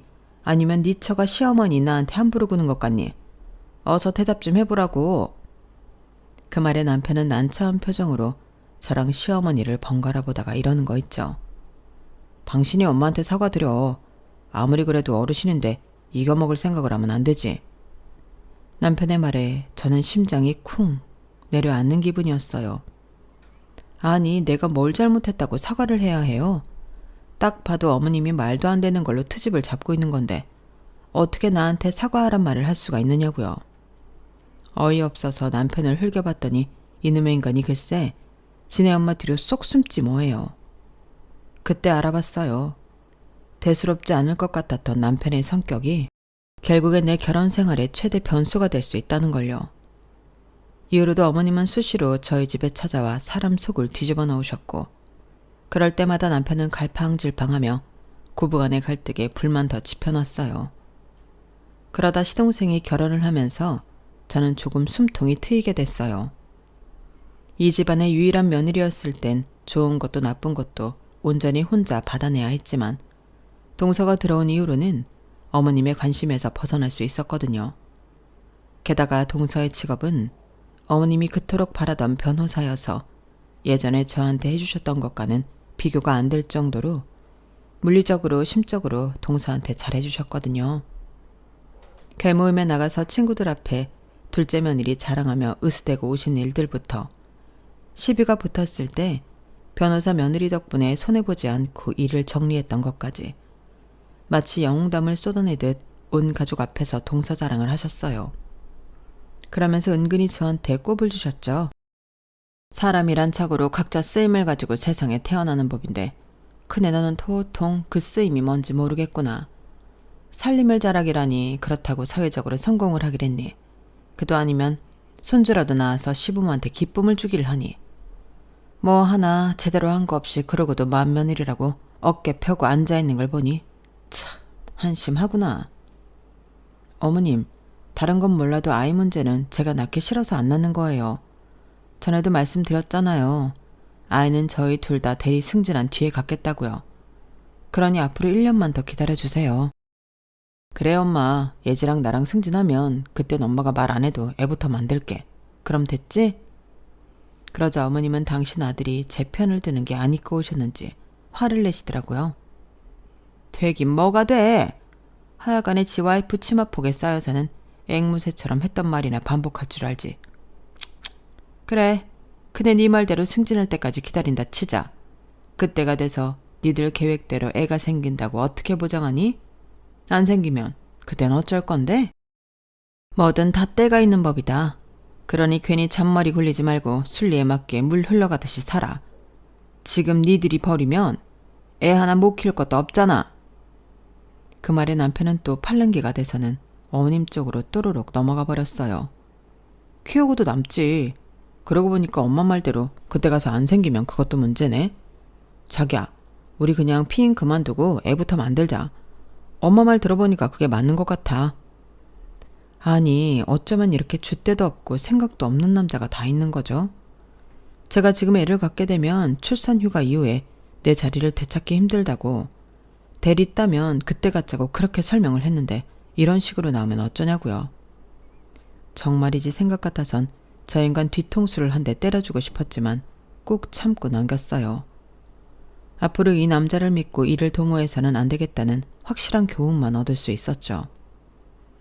시댁과 얽히는 일이 있을 때마다 스트레스를 받고 살았던 저는 점점 더 시댁이 부담스럽게 느껴졌어요. 남편도 저도 이미 성인이고 분가해서 살고 있는데 이렇게 내 생활이 방해받을 정도로 시댁 스트레스를 받아야 하나 싶을 정도였죠. 그래서 가급적이면 거리를 두고 살려고 했는데 이놈의 남편이 알겠다고 해놓고는 어머님 전화 한 통이면 언제 그랬냐는 듯 확 변하니 미쳐버리겠더라고요. 그러던 와중에 드디어 그 사건이 일어난 거예요. 그날은 제 생일이었는데 친정 식구들과 밖에서 저녁을 먹기로 한 날이었어요. 우리 부부는 물론 부모님이랑 두 오빠와 올케 스케줄까지 고려해서 나를 잡아야 했기에 이미 2주 전부터 공지를 해둔 참이었어요. 그런데 아침을 먹고 설거지를 하고 있는데 남편이 부산을 떨며 그러더라고요. 자기야, 엄마가 집에 와서 점심 먹으래. 준석이랑 재수씨도 온다고 늦지 말래. 뭐? 아니 갑자기 그러면 어떡해. 이따 저녁에 우리 친정 식구들이랑 약속 있는 거 잊었어? 있긴 누가 잊어. 그건 저녁 약속이잖아. 잠깐 우리 집에 가서 점심만 먹고 오면 되니까 걱정 안 해도 돼. 아니 누가 시간 때문에 그러나요? 내 생일인데 굳이 시어머니랑 마주쳐야 되니까 그게 싫어서 그러는 거죠. 그러면서도 한편으론 어머님이 내 생일인 걸 아시고 식사 초대를 하신 건가 싶어 더는 투정 안 부리고 순순히 시댁으로 갔어요. 갔더니 아직 시동생 내외는 오지 않았더라고요. 어머님은 삼복더위에 글쎄 밀가루로 면을 뽑아 칼국수를 밀고 계시지 뭐예요. 에어컨은커녕 밀가루 날린다고 선풍기도 안 켠 채 말이죠. 그걸 그냥 두고 볼 수만은 없어서 팔을 걷어붙이고 주방으로 달려갔어요. 그랬더니 저를 흘겨보시면서 왜 이제야 오냐고 타박을 하시는 거예요. 연락한 지가 언젠데 이제서야 기어와. 왔으면 빨리 국수 밀 준비부터 할 것이지 뭘 꿈을 대고 있어. 이 더운 날씨에 시애미가 국수를 밀어야겠니? 저를 보자마자 소리부터 지르는 시어머니 통에 헐레벌떡 어머님이 내미시는 국수 밀 때 손을 들었어요. 앞치마도 없이 어머님 지도에 따라 한참을 국수를 밀고 나니 옷에는 온통 밀가루 투성이더라고요. 저녁 때 친정 식구들이랑 약속이 있는데 낭패다 싶었어요. 그렇게 뽑아낸 칼국수를 펄펄 끓는 육수 냄비에 넣고 땀을 삐질삐질 흘려가며 칼국수를 끓여내자 그제야 안방에서 아버님과 남편, 시동생 내외가 나오지 뭐예요. 안방에 옹기종기 모여 에어컨 바람을 쐬며 칼국수가 되길 기다리던 사람들은 주방에서 확 풍기는 열기에 인상을 찌푸렸어요. 남편은 얼른 달려가 에어컨 리모컨을 손에 쥐더군요. 완전 찜통이네. 엄마, 그냥 에어컨 켜고 하지 그랬어. 전기세가 얼마나 나간다고. 이 열기 다 빠질 때까지 어떻게 기다려. 더워서 뭘 먹지도 못하겠다. 그러지 말고 우리 안방에 들어가 있을 테니까 상 다 차리면 그때 불러. 아빠, 재수씨 다시 들어가자고요. 남편은 아버님과 시동생 내외를 데리고 다시 안방으로 들어갔어요. 아니, 지 아내는 삼복더위에 땀을 뻘뻘 흘려가며 주방에서 이지랄을 하고 있는데 어떻게 지 더운 것만 생각을 해요. 재수씨 챙길 시간이 있으면 자기 아내 먼저 챙겼어야죠. 너무 화가 나고 속이 상해서 국자를 손에 든 채 가만히 서 있었더니 어머님이 빽 소리를 치셨어요. 너 국수 넘치는 거 안 보이니? 가스레인지 주변에 다 눌러붙었잖아. 너 이거 다 닦아놓고 가라. 아니 한두 살 먹은 애도 아니고 이런 거 하나 제대로 못하니? 누가 너더러 국수를 끓이라고 했어. 넘치지 않나 불 앞에서 잘 지키라고 했더니 그것도 못해서 이 모양을 만들어. 이렇게 머리가 나쁘니 네가 낳을 자식도 알만하다 얘. 왜?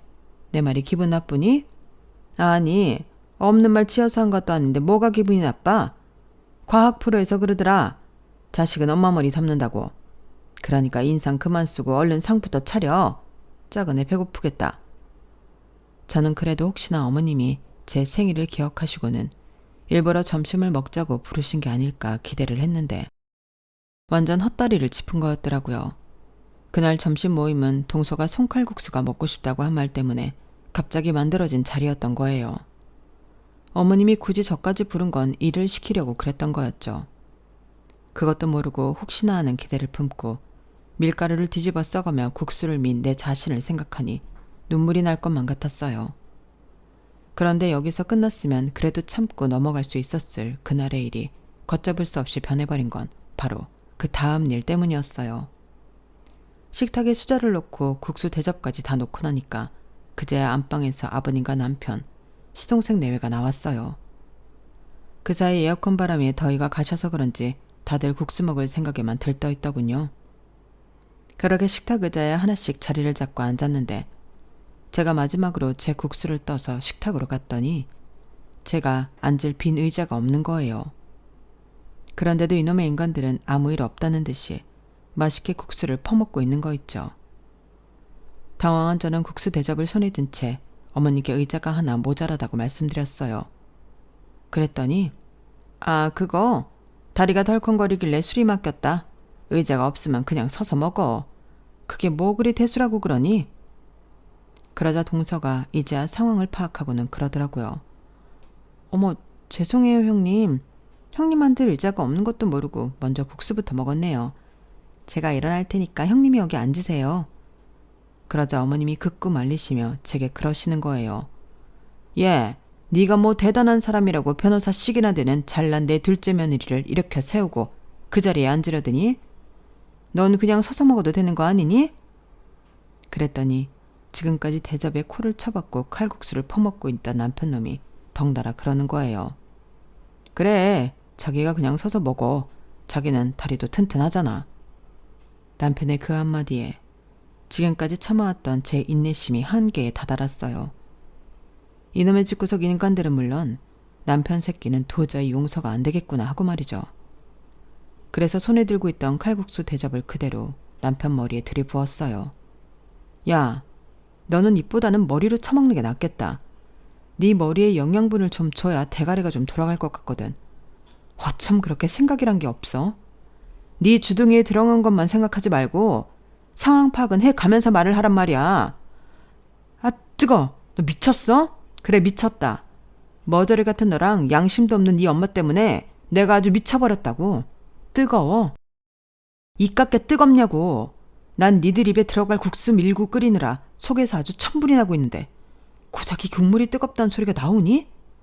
내가 진작에 작은 오빠 말을 들었어야 했는데 너 같은 걸 남편이라고 감쌌던 내가 미친년이다. 그래, 지난 3년 내가 널 선택한 죄로 벌받았다고 칠 테니까 이제 그만하자. 내 몫에 국수까지 다 처먹고 너 그냥 이 집에서 영영 살아. 난 더 이상 너랑은 못 살겠으니까. 어머님, 아버님, 저요 이 인간 반품할래요. 아무짝에도 쓸모가 없어서 데리고 살기에 내 인생이 너무 아깝거든요. 그리고 어머님, 제가 마지막으로 한 말씀만 드릴게요. 앞으로 동서한테든 누구한테든 절대 딸 같은 며느리 하자는 말은 하지 마세요. 세상에 어떤 엄마가 자기 딸한테 이렇게 가혹하게 대합니까? 어머님이 딸이 없어서 모르시는 모양인데 딸한테 이런 식으로 대했다가는 아동학대죄로 잡혀갑니다. 어머님은 그동안 딸 없이 아들밖에 없어서 외롭게 사셨다고 하는데 그거 아니에요. 어머님은요, 심보가 고약하고 성질이 못돼 처먹어서 주변에 사람이 없었던 거라고요. 그러니까 남의 집 귀한 딸들 데려다가 괜한 화풀이 하지 마시고 어머님 성격 고칠 생각이나 하세요. 안 그랬다간 진짜 인생 쓴맛 제대로 보게 되실 거예요. 참 동서, 앞으로는 착한 척 할 거면 타이밍을 좀 잘 잡도록 해. 국수를 거의 다 처먹고 나서야 자리 바꿔주겠다고 일어나면 내가 동서를 어떻게 생각하겠어? 아, 윤현이 아주 쇼를 하는구나. 이러지 않겠냐고. 그리고 앞으로는 네가 먹고 싶은 건 네 손으로 해먹어. 변호사 시계나 내서 칼국수 하나 못 믿는 건 아니지? 그 정도 머리에 손기술도 없으면 칼국수 먹지 말아야지 뭐. 아무튼 여러분, 그동안 함께해서 역 같았고요. 앞으로 절대 다시 마주치지 맙시다. 저는 그렇게 가방을 챙겨 시댁을 나왔어요. 온몸은 땀과 밀가루로 범벅이 됐지만 기분은 상쾌하더라고요. 그날 밤 남편은 당장 자기 부모한테 사과하라고 길길이 날뛰었고 저는 둘째 오빠 여자친구한테 전화를 했어요. 전화를 받은 언니는 20분도 안 돼서 저희 집에 도착했더라고요. 둘째 오빠와 같은 시설에서 자란 언니는 한때 방황을 하며 싸움질도 하고 나쁜 짓도 하고 살았지만 저희 오빠가 정신을 차리고 공부하는 걸 보고는 뒤늦게 공부를 시작해 변호사가 된 사람이에요. 현재는 모 로펌에서 이혼 전문 변호사로 활약 중이고요. 성격이 워낙 시원시원하고 말에 거침이 없어서 변호사 배지를 보여주지 않으면 그냥 동네 일진으로 보일 그런 타입이에요. 그래서 심약한 제 남편이 두려워하는 사람이기도 하죠.